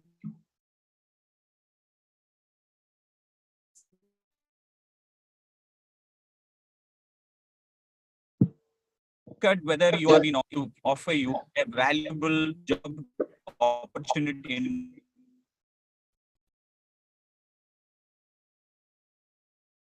I'm not too sure whether my voice is audible. In parts, maybe. In parts. Okay. So therefore, I will stop there, Nachiket. No, thank you. I think the key messages, Mr. Vijayan, have been received, and thank you so much for that. And you're right. We are certainly grappling with a generation and a large population across not just India, but perhaps globally, that is not only aspirational, but the rate of aspiration is unmatched with what perhaps is there on offer. And everyone would have noticed. Even I am looking at my phone, and without disrespect and in all candid disclosures, it's not Chat GPT, which is threatening our jobs also in some way. But some notes that we had made. But keeping in line with technology, the challenges that we have, but also the opportunities that it gives us. Like today, Mr. Vijay is away, but he is with us. Our ability to engulf expanses in geography, etc. But bringing it back to HR professionals, and I want to direct this question to you, Mr. Pinto, is how do you see the role of HR technology, or rather technology in general, to help hold up EVP and bring it to life through an employee experience point of view? Okay, so am I audible? Okay, so before I start, let me just admit to three things. After this meeting, Uday, we worked together in my previous Big Four, and we are meeting first time. These two gentlemen, they are my client. Obviously, I think, but meeting first time. So this is power of speaking in this kind of forum. If I just talk about overall employee experience and how technology play a role, obviously, we need to look at all the life cycle of an employee. I think let me start with the point. I think you are from hotel industry, and you mentioned. Now let me give you a real time example. When you book a hotel and that website shows very ambience looks good. You are able to see hotel is very clean. They are promising a lot of things. What happened when you go and check in the hotel and you find whatever promises were there on website, you are able to only see 50% of that promises. I think there are 2-3 actions you can do. First, either you'll say, I can't stay in this hotel if there is any possibility. Second, you say, okay, I have no choice but to stay for a day and then I'll check out tomorrow. Or if there are any possibility you can't take your money back, obviously you'll stay for whatever number of nights and you have checked in. This is exactly what happens with respect to employee. Whatever promises we make before onboarding anybody, and if you're not able to give the same experience, that person will leave. I think so. Therefore, this EVP concept absolutely important. How to live up to your promises when you're making to any candidate before joining and after joining, right? Technology play a very, very big role as part of this entire life cycle. One of the recent survey of Qualtrics is that employee who are employee who are well supported by technology, they feel that they are more than 230% more engaged at workplace. Retention for them to stay or work with that same company is more than 80%. And therefore, technology play a very big role. Starting from your first step when you post your job, I think morning we talked about, till finally somebody leave from that company. How do you ensure that we are able to capture each moment of employees, right? Whether it's a first day of onboarding, whether it's a after probation period completion or anniversary, right? How do you capture those transactional data and ensure that you're able to give personal experience through tech platform to any individual? That's where the technology typically play. If I talk about a little bit more deeper on era of technological intervention as part of employee experience, earlier the first target was how to automate. I think there was days when we were talking about running payroll on time, paying salary on time, giving provision to employees so that they can perform their self services through leave request approval or look at the pay slip on mobile. Very old days, old fashioned. Then the time came up when you said, okay, now it's integrations. How do you integrate processes, technology, and people together so that the employee experience become much more richer?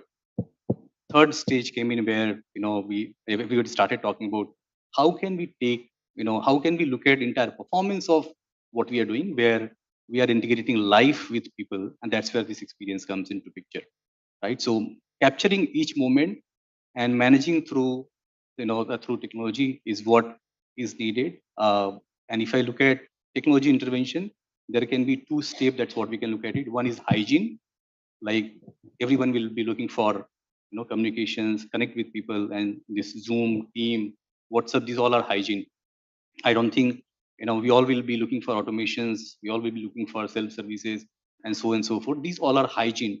But I think now the world is moving towards the next generation ask from experience perspective, which is how do you act upon employees' experience data and make that moment personalized with respect to, by using the data which are lying as part of your entire transformation. So just for example, after completion of 6 months in the company, how do you capture employees' feedback?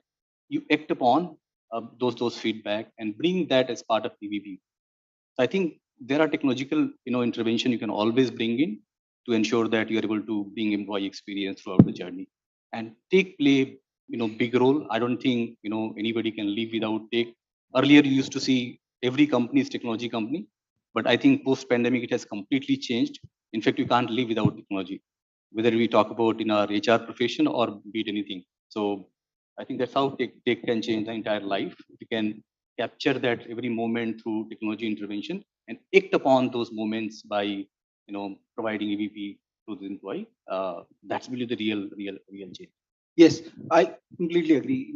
Capturing moment is the essence, and technology enables us to do that. We often wonder on alternate history. What if something had not happened? Likewise, what if pandemic had happened 10 years, 15 years ago, when digital penetration was not so high in India? I'm sure the history would have spoken in a very different light, and we would have faced very different consequences. But Zoom came to the rescue, digital penetration came to the rescue. I want to stay with this question and technology, Bardhan, and want to invite your views, especially when the organizational expanse that you see in your setup is probably the entire of the country, and volumes probably significantly high, and employee probably movement as well. And so how do you see HR tech as not only an enabler but a facilitator in what Pintu was saying, capturing the moment? And maybe we'll later on go to other parts, but capturing the moment at such a high scale. So I think there are two. I think there are two parts to this. I think what Pintu mentioned was some very relevant points. Okay, so what technology can do is technology can give you a lot of data, can give you a lot of information, real-time information, and can facilitate some transactions that otherwise would not be required. So for example, what you will hear in conversations nowadays also is people leave organizations because things that were automated in the previous organization are manual in this organization, or vice versa. Because I'm spending so much time on work that actually in my previous organization was like, not there, and now, and I don't know how many of you all also experience that. Okay. And therefore people are making choices regarding technology. So if you are outdated in technology, people would not like to work with you because they're just spending too much time on something that can easily be automated or is already history in a large part of the world. Yeah. So so that one is from a work perspective. This is the work perspective. So if you're not on the latest systems, if you're not you on the latest technology, you are running with a slight, and especially if you're a very renowned company like ours is HDFC Bank.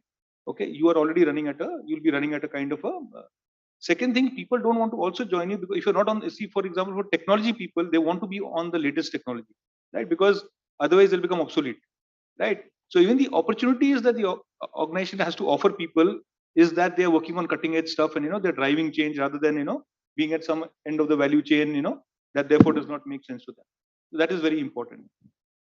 However, having said that, while a lot of information, a lot of this automation facilitation can happen with technology, at the end of the day, engagement, okay, is still something that's outside technology, right? Reaching out to people is still technology. Now you can say telephone is also technology, right? You can say even MS Teams is technology, right?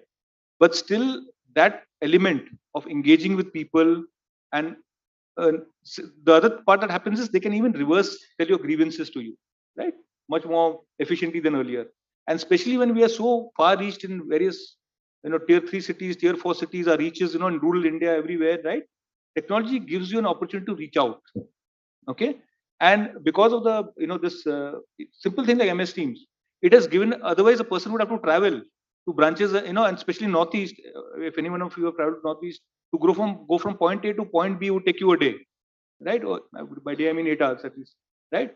Technology has made that opportunity so that I can connect with hundreds of people remotely, right? And people who earlier would have felt excluded from the center, would have felt excluded from the workforce because of this sheer geography, and nobody may go visit them very regularly.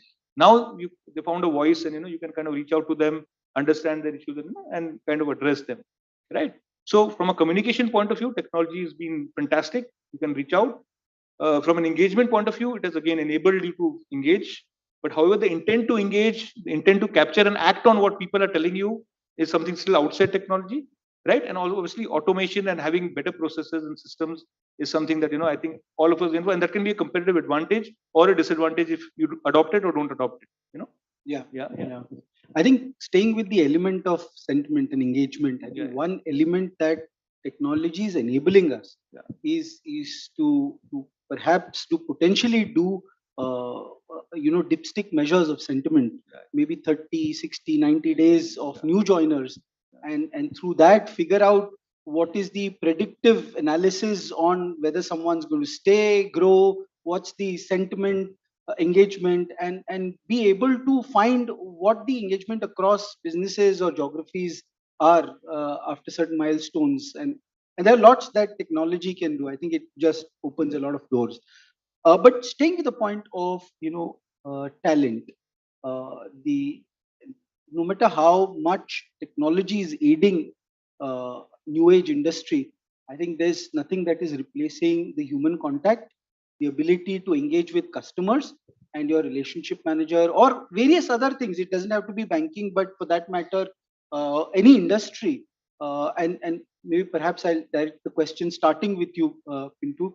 How do you see, and it's broken into two parts, technology as enabler in attracting talent and retaining talent?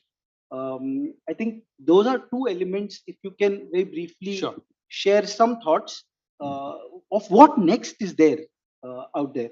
Okay, I think all of us heard a lot about customer experience management. I think there are many companies, they always go and sell in the market. We are selling experience to my customer. Just for example, if you go to Mercedes showroom, the kind of experience you'll get vis-a-vis if you go to some other showroom, I think that's a clear differentiation of experience.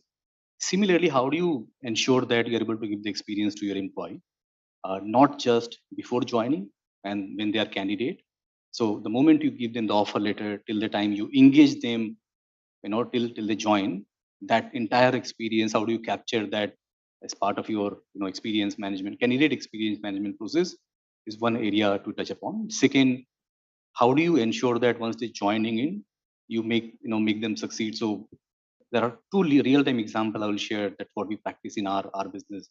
We always say that whenever we are going to bring in anybody from outside in our firm, doesn't matter whatever it takes, we are going to make him successful. And therefore, there'll be entire engine helping that individual to succeed, not to fail. You might not even realize that there are 10 people behind the scene are helping me so that I can succeed. I think that's one. And that's really wow kind of experience. That's one. Second is all about how do you, I think in today's world, the biggest promise or confidence you can give to anybody in the world that your career will be secured with me if you're working with me. And that means you can trust me blindly, and I think this has worked with me. I think in the time of entire greater resignation, when we were talking about, my team had less than 5% attrition. I think throughout my entire 18, 19 years of career, I've always seen my team attrition is always less than 5%, 10%.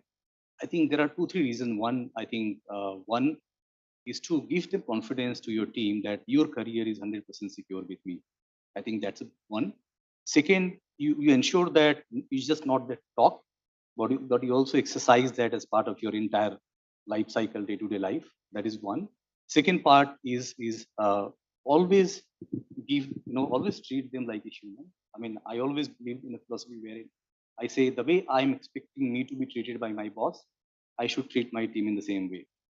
I think very simple word, the way I am expecting me to be treated by my boss, I should treat my team in the same way.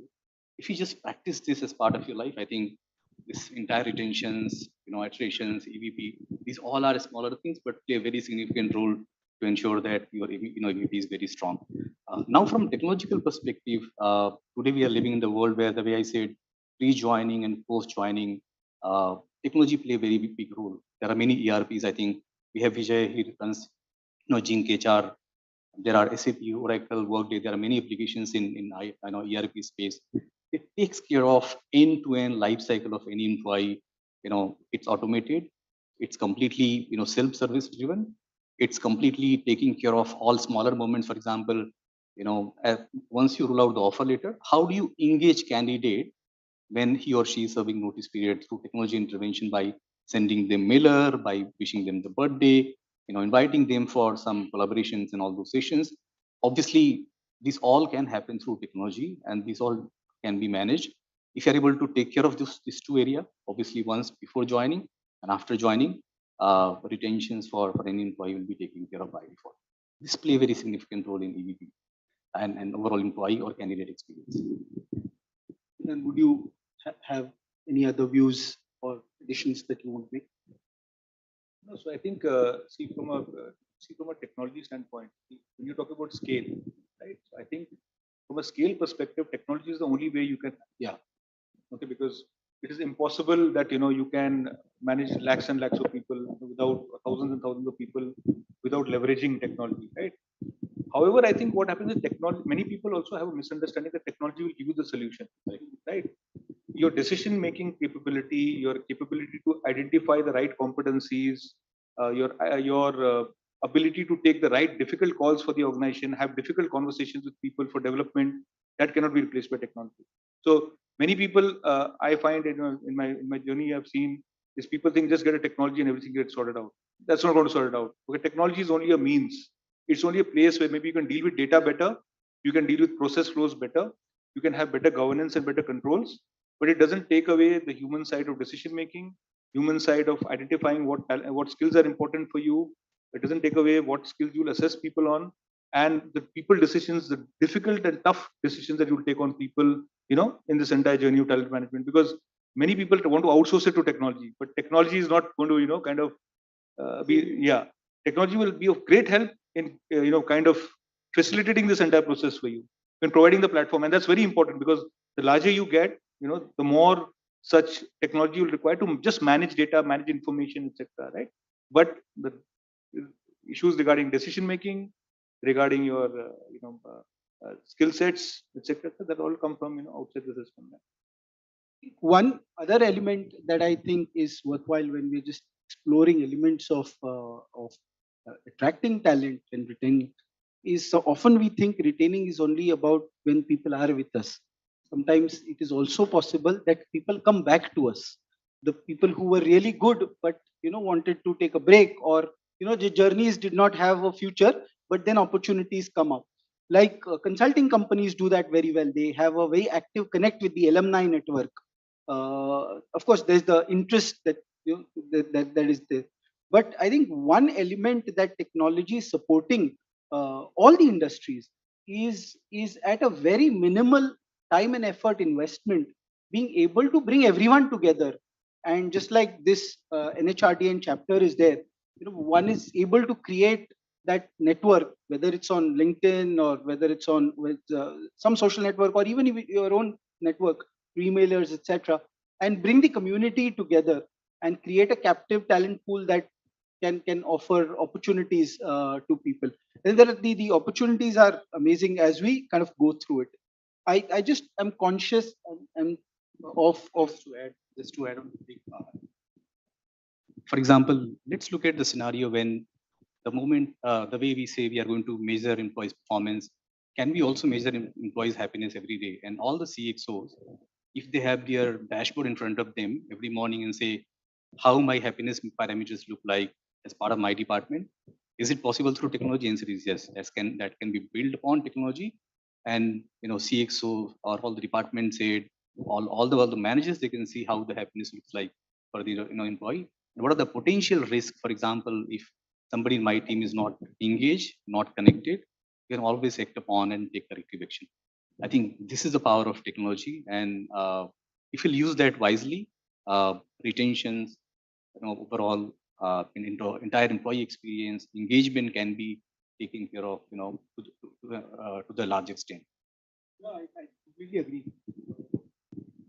I'm conscious of the audience that is here, and I notice that there are a few people who are in early careers, and I just want to make a question that's relevant to everyone in two parts. Again, and I'll first direct it to Bidan. One is, how would you say or guide young professionals to look at EVPs that resonate with them so that they can flourish in organizations that they choose to work with? I think I'll be very honest with this answer. I think I'm actually in the VUCA world, it's very difficult to be guidance because guidance can also be VUCA. Okay. So what I will say is a couple of things is that I think you have to be very, very clear what you want to get out of an organization. Okay, what you're joining the organization for and what you want to get out. But I'll just elaborate, I know time is scarce, but I'll just elaborate a bit. See, whenever we join, and I think Madhvi made the point in the morning that when, for example, when she saw the GE ad, okay, she just wanted to join it irrespective of what the EVP was or etc. Right? Because it appeared to be a company that makes great products. It appeared to be a company that had a great spirit and energy about it, right? And that's why you want to join. And actually, that's not very different from what it is today. Today, also, people want to join companies that have a brand, that have a presence, because we want to always associate ourselves with companies that do big things and great things and nice things, right? That's human nature. So I don't think so. Even in my batch, I don't think so. Anybody saw what is the employee value proposition and said, I'll go in for this job. Okay. But what happens is implicitly in their mind, they also feel that's my experience. So there's no research, but I'm just my experience is that when you join a great company, you feel even the employment experience will be the same. That a great company will treat me well, right? A company that makes such good products that brings things to life will also bring my career to life, right? I mean, more or less, right? So you have a very glamorous view, and especially in the age of communication and media, where communication is so powerful in influencing you, right? Your expectation goes up 8, 10 notches, but then when you join the organization and you say, actually, it's just people, and it's just people with their shortcomings and with their infirmities and with their strengths and weaknesses, etc. Right? Then that may be a bit disappointing sometimes. So what I would suggest is that whenever a person you're choosing a company, please join great companies. They're great companies for a reason. They've endured over time, and therefore they have some strengths. But I think focus on learning. Okay, focus on learning your craft. Supposing you're joining HR, try to get exposure in HR. Try to see that are you authentically adding experience? Okay, are you genuinely doing work? Are you, for example, if you're joining HR, are you getting exposure to the real conflicts? Are you getting in charge to the real work? Are you working with your hands? Okay, so focus on your learning, and I think everything will follow. Secondly, have resilience. Don't give up very easily. Don't just because you have 1 or 2 bad days, don't think it's a bad company. Okay, you may have a bad year sometimes. Don't think it's a bad company, right? Okay, a success comes with time. Strength and professional competence comes with time. Okay, give it time. Okay, because sometimes and I give the example of sports always. Sometimes when you're doing an uphill run to strengthen your thighs, it'll hurt you, right? It'll get you tired, right? But that does not mean you start going downhill, right? Complete the race, complete the run. Okay, have resilience. Okay, and therefore I think that success comes down to very basic values of honesty, hard work, and resilience and grit. Okay, that's all you require. So don't go for any fancy things. Don't think, don't go in for any philosophical elevations to go through the corporate life. Go through very simple principles and simple values of hard work, like the 3, 4 things I mentioned, and that's it. Keep it very simple, right? Don't try to kind of look for things that are more than what they are. Yeah. Thank you, Vedant. Just in continuation, if you want to add, but one element that I also wanted to ask as a continuation to this is how we have seen the past few years and the awakening of, or rather the connectedness of society in general, but also the young youth. I'm sure in our hearts, we also know that when we joined organizations, there was not a term of CSR, though like the giants like Tata Sons and stuff like that, or Tatas or etc. Just citing example in continuation of what you said, did a lot for the society. And they're not just one company, many companies did that. But now it has become a part of, and people would like to associate increasingly towards that. And that's a social calling. How do you see that as part of employee experience and a very important brick in the entire foundation of EVP? So I think the term is changing. CSR is now becoming ISR, which is individual social responsibility. Obviously, so one aspect which typically works in this entire context of EVP, how do you connect your employee with purpose, right?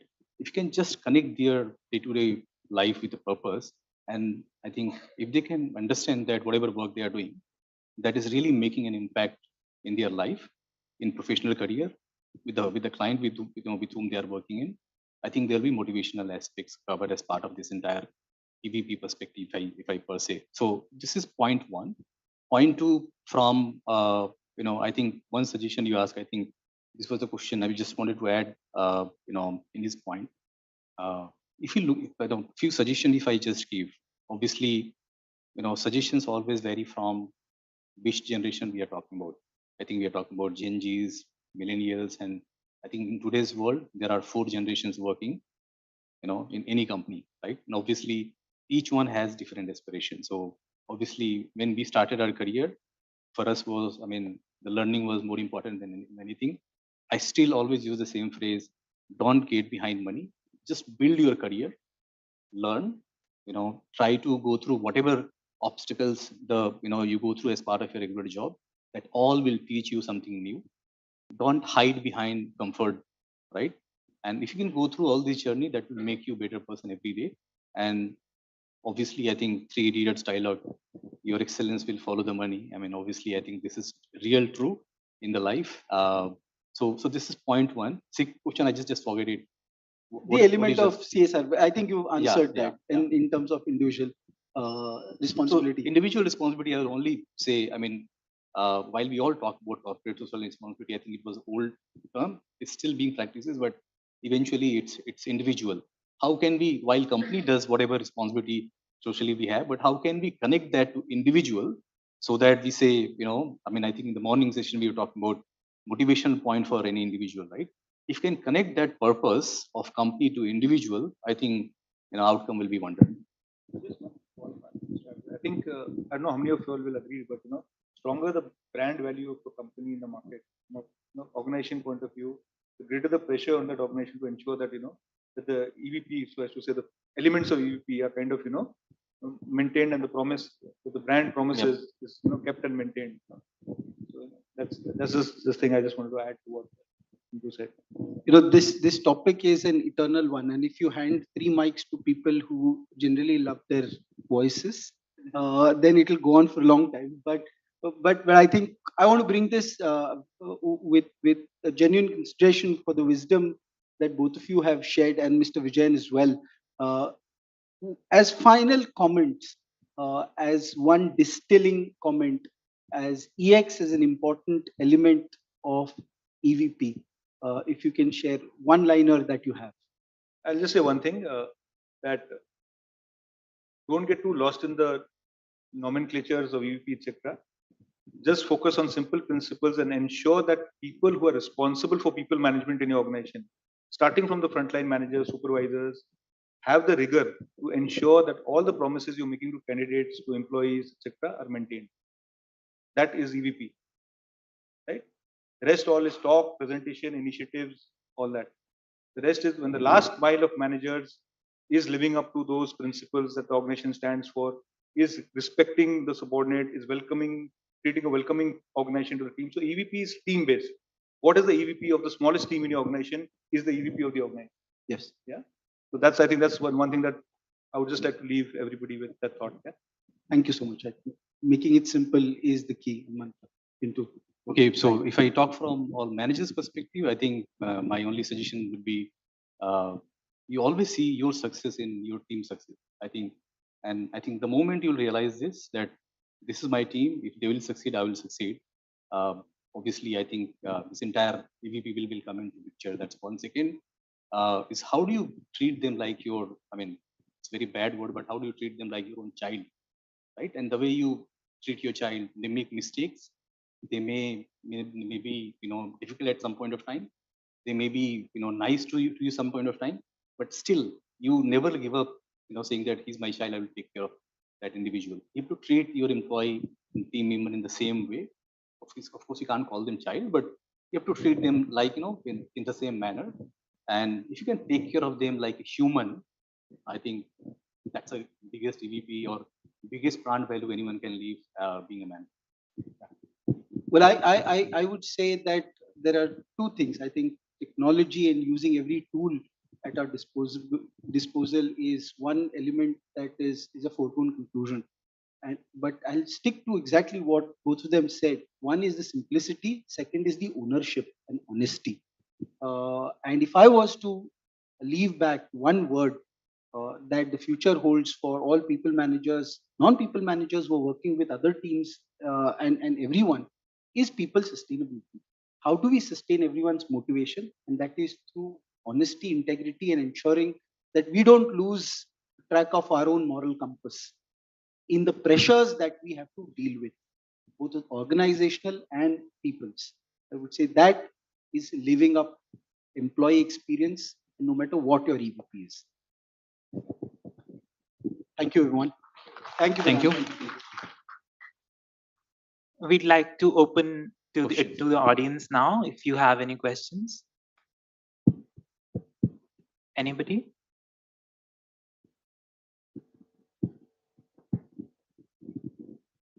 Thank you. It's, I think, very interesting discussion. The question I have is, we speak about EVP as employee value proposition, okay? But in today's world, we have gig workers, we have third-party workers who impact the company significantly, all right? So what level of thoughts of the EVP can be brought in for the gig workers, third-party workers, including purpose, which you mentioned about, and any examples around that would be helpful. I think I'll just say one thing. I think apart from being an EVP, apart from the EVP concept, etc., I think any good organization is also corporate citizen, right?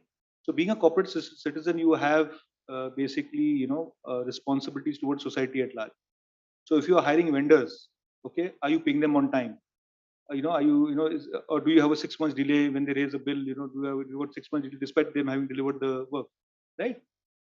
Same thing with gig workers, who will come. We don't have too many of them, but I mean, if you really see, okay, then are we contractually honoring our contracts the way we should be? Simple, right? Don't keep it very complicated.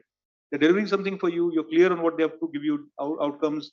Are those outcomes being delivered well, right? One. And if they've been delivered well, are you paying them on time? Are you, respecting the contract, right? As the contract that you have with them. That is the material contract. I think in other ways, what happens is typically, it's a very good question from 2 points of view. What I've experienced is whenever you're on a project with vendors, right? And this may not happen, or with gig workers who tomorrow will become gig workers, tomorrow will come and do a project for you for 6 months and will not be there, right? We should not be treating them as outsiders, right? They're working with us, they're helping us be successful. They're working on projects that will make us successful, okay? Or they'll be working on assignments that make us successful.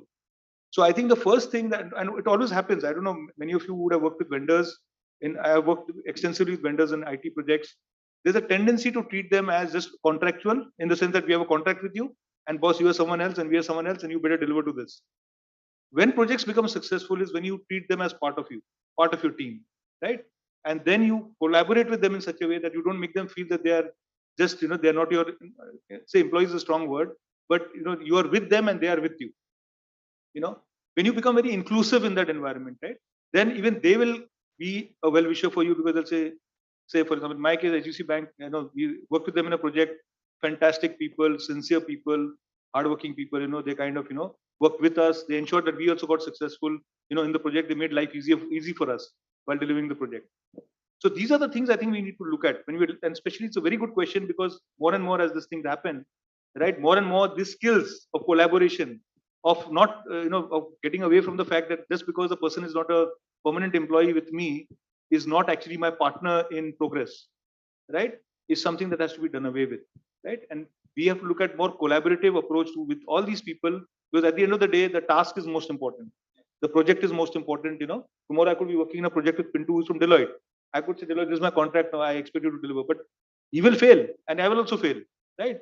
Rather than us frequently meeting, discussing, talking, and checking progress, holding each other accountable in our own collaborative way and getting things done. That always works, and that has always worked. Okay, so it's actually not a new concept, but you are right. We need to be more mindful when such things happen, and this I think is the best approach to kind of address that issue. I've experienced it myself, and results are very, very different. Okay, when you use this approach vis-a-vis another approach, and sometimes it's just communication. That is the reason why a project is failing. That's all, just communication, nothing else. And just to add 2 points, of course, one, treat them as like your own employee, because for all practical purpose, they are working with you. Obviously, from contractual perspective, they might be your vendor or subcontractor, but they are part of your team. So pretty much everything treatment has to be the same. That is one. Second, I think now we are moving towards the world where you'll find more of contractors than own employee, because people are just looking for more of empowerment.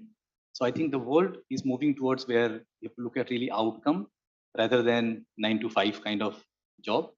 If your job is done, you have completed your work. Doesn't matter whether you're working from cyber cafe, CCD, or from home, or doesn't matter which part of the world. It's outcome driven culture is what we have to drive on. And I think this is true for even all these Genjis as well, right? So from EVP perspective, they don't want to be bound with you in terms of I have to work from office or whatever. Obviously, there are some companies where you can't allow them to work from home, but there are some places where you can allow them to work from home. I think looking at parameter of each individual, how and what inspire them is a real treatment we have to take care of.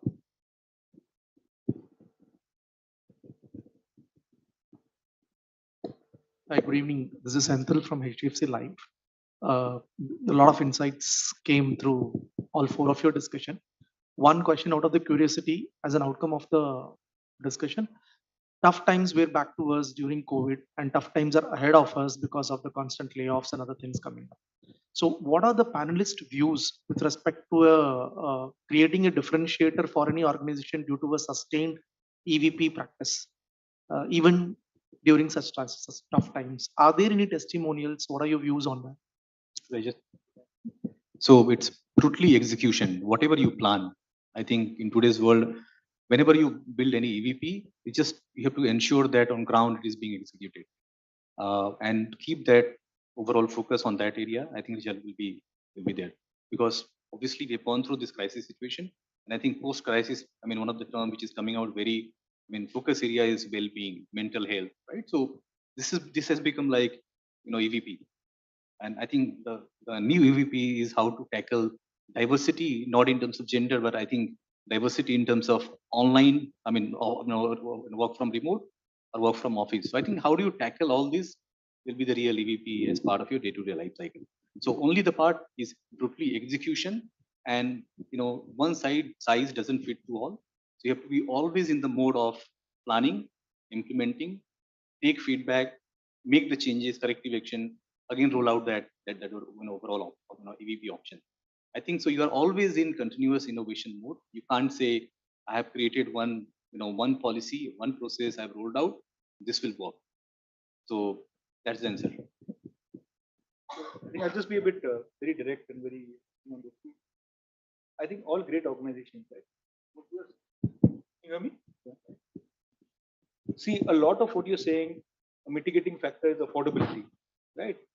So great organizations that have endured over time have somehow seen all these cycles, right? They've seen the dot-com bust, they've seen the 2008 recession, etc., etc. And because of the affordability, or because of the size, scale, and their financial soundness, have been able to do a lot of things which other organizations would have actually kind of felt pressure with, right? So maybe they've been able to hold on to employees without firing them or without having mass layoffs and all, because the philosophy was different. Philosophy was profits, people come before profits, and this is a temporary phase. So we should not kind of focus on quarterly results or half-yearly results or annual results, because I think we're going through a downward patch, right? And it's just a passing phase, and let's kind of endure this, right? Let profits have to suffer temporarily, let them suffer, and let's endure this. Philosophical call, right? There are second category of organizations who say no. For us, I think bottom line, top line is important. Survival is more important than all these things. So then you'll have these mass layoffs that are happening, right? So I think in all this, it's about organizations, the philosophy and the approach as to what they think is more important at that point of time. And that unfortunately, we can discuss here till tomorrow morning, but that is something that we cannot solve, having a discussion like this, because ultimately their sense of urgency or the sense of importance or priority will prevail over, whatever we discuss about EVP or, whatever the priorities are. So that's the brutal reality that we live in, the commercial reality we live in. And that's why organizations are great, because they take these calls that, they let in the short term, they know what the difference between short term and long term is. And that's why they endure over time. And that's why they, are great employers. And that's why people like to stick with them, despite, maybe, their careers may not go so fast, because the stability is such a huge EVP in all these organizations. It's such a huge EVP, right? It always draws people to them. And that's the choice you make. So many people I know who left great organizations and who went and joined startups that were, obviously that are a promise of doing great. And when the layoffs came, right, they regretted that why didn't they continue with the stable organization, right? So there are also choices what people are made to, kind of take. So from that point of view, I think so there are these two different philosophies that always you'll find, right? And it depends on which side you are. Like to just add at one point, I think all our HR professionals, we always know that individual performance is, is outcome of three areas. One is your competency, I mean, your skill, will, and context. And context is basically all about the culture, the job role, profile, which environment, which company, what is EVP, and all of those areas. Unfortunately, 80% is context, which is not in your control. In your control, you have only 20%, which is your own competency, skill and will. I can do this, and my own skill. 80% is all EVP. Is obviously what culture you're working with. And I think I'll give the classic example I just shared. In our consulting firm in Deloitte, the way culture has built up, wherein anybody, we have made promises to ourselves. Whenever we bring anybody from outside, I just repeat that in my previous conversation, we ensure that once that person is in, it is our responsibility to ensure that that person succeeds. Right? So I think that kind of culture, and then you provide whatever resources that person needs so that he or she can succeed as part of the role. And this is culture, this is context. So I think EVP primarily will be focused towards this 80% weightage, which is context. And I think just to give you the perspective, whatever conversation we had so far, whether I talk about, what is right EVP or which company one should choose, which direction to go for, always focus on 80%, which is going to determine your success or failure in career.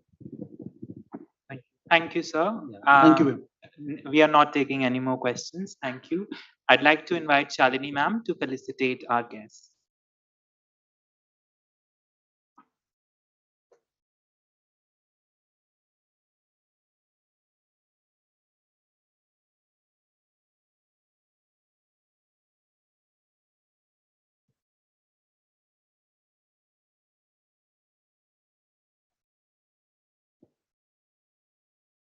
Then he could come forward to the program.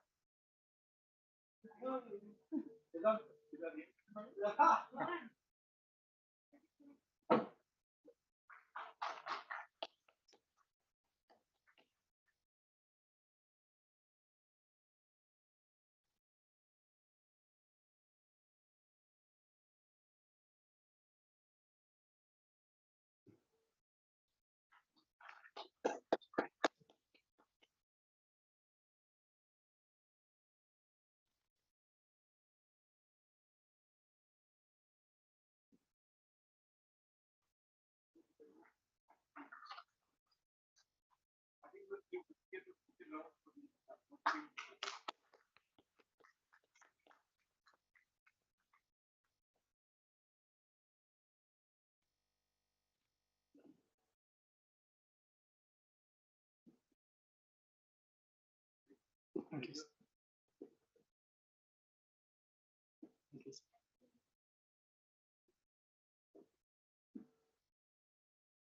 Thank you, everyone, for such a powerful discussion. I hope we all had some of our insights and some of our doubts cleared out regarding the AVP. I'd like to now invite Zenith Nair, Head HR Transformation L&T Technology Services, for a vote of thanks.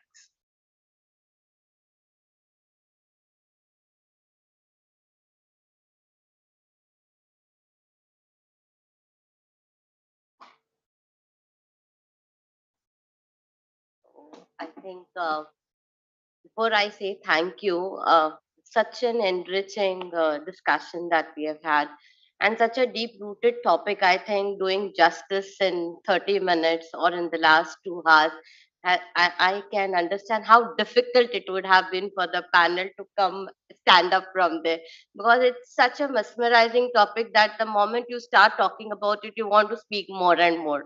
So thank you for it. To start with, I would like to just summarize of all that we spoke, starting with Madhvi. Madhvi spoke about, it was such a well crafted discussion that we had. That is, we started with the definition of EVP. It is such a terminology many companies speak about. Most of them don't know, many of us don't know what exactly is an EVP. So she started with the definition. She spoke about what Deutsche Bank does, how have they crafted their EVP, and at the end, the most important thing, what was a takeaway for me from her, was you have to be real, you have to be authentic. You have to not only articulate an EVP but also communicate it rightly. Those were the key takeaways with Shalini and with Madhvi. Then came Anvit. He spoke about two real experiences that he has had with Oberoi and with AB. And there, the pinning line, what we could gather was that if you value your employee, they will go beyond the call of the duty. They will make that discretionary effort, not just to be within the frame of what you want them to be. And then, of course, Professor Vijayan came in where he spoke about his experience with Marico and with Bellingers. And lastly, of course, our panel who did such a wonderful job. I really enjoyed that discussions that you guys did, where you all spoke about many things. I don't want to speak, but the last one, because I know everyone would want to have a good Saturday. Uh, so the last thing that I took was four C's or three C's, I would put as. One is EVP is all about commitments, not only made but kept. So most importantly, commitments kept, communicating it always. It's very important that we keep communicating so that we ourselves also realize that it is we who are responsible for it, and care for all. I think EVP is all about values of your organization. It's not about that's what the key take of everybody spoke in different ways, that it's about how, what is the value of for your organization. It's not a standard thing that everybody can speak about. It's what I believe in my organization, that becomes my employee value proposition. So thank you to the panel, thank you to Anvit, thank you to Shalini, and of course to do the word of thanks, which actually it means, which I'm supposed to do here. Thank you to the NHRDN Knowledge partners, which is the Wellinger Institute of Management, their IT team, their facility team, who have helped us to do this uh, conference over here in this institution. We also thank the Be Spotted team and the Desert Rails for collaborating with NHRD and Mumbai chapter. Thanks to the EC Council of NHRD and Mumbai chapter for choosing such a difficult and most apt topic for the today's relevance, that is EVP. Last but not the least, special thanks to Professor Vijayan for being there around for the Mumbai NHRDN chapter, and to Shalini for being such a good host, and of course not to miss Pratima, the manager of Mumbai NHRDN chapter, and to these folks who did so wonderfully well. I was actually wondering when they were speaking that would I have been able to speak this confidently when I was of their age. So thank you guys. Finally, thanks. I don't think it's the number that counts, but it's what a wonderful, awesome audience you guys have been. The questions that you have put forth to the panel and to the speakers, they had to think and speak about it. That speaks the volume that you came with. You chose to be here at the end of the day rather than sitting on your couch and watching a Netflix. So thank you, and I'm sure it was a very, very enriching. We look forward to have you guys again. We will try to do it on a working day, but in Mumbai it doesn't work. Working day, it's the traffic, it's the Friday late working hours that we have, it's the parties. Saturdays, it's relaxing, so we have to somewhere compromise someday. Thank you, everybody. Have a wonderful weekend to you all. Hope you all reach safely. God bless you. Thanks.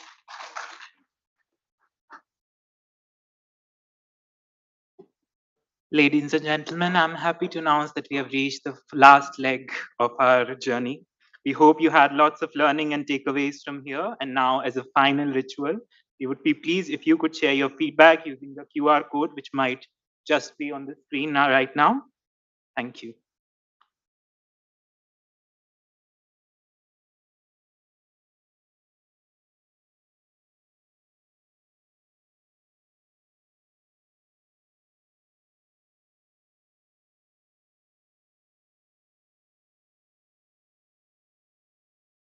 I hope nobody is having issues regarding the network or is scanning it in. You are? Okay.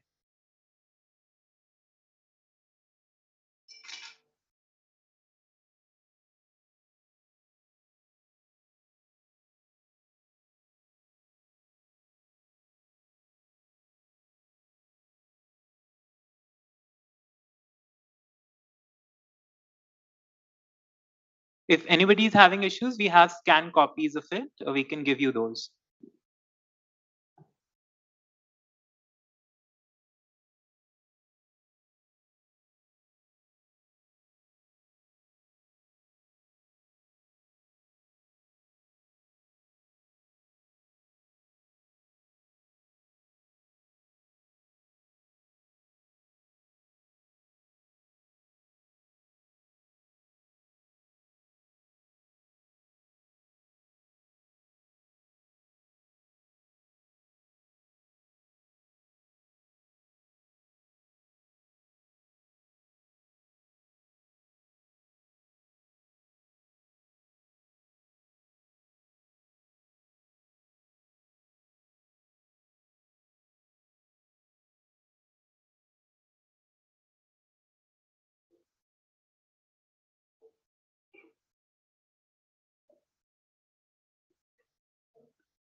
Thank you, everyone. You may leave now and have a wonderful evening.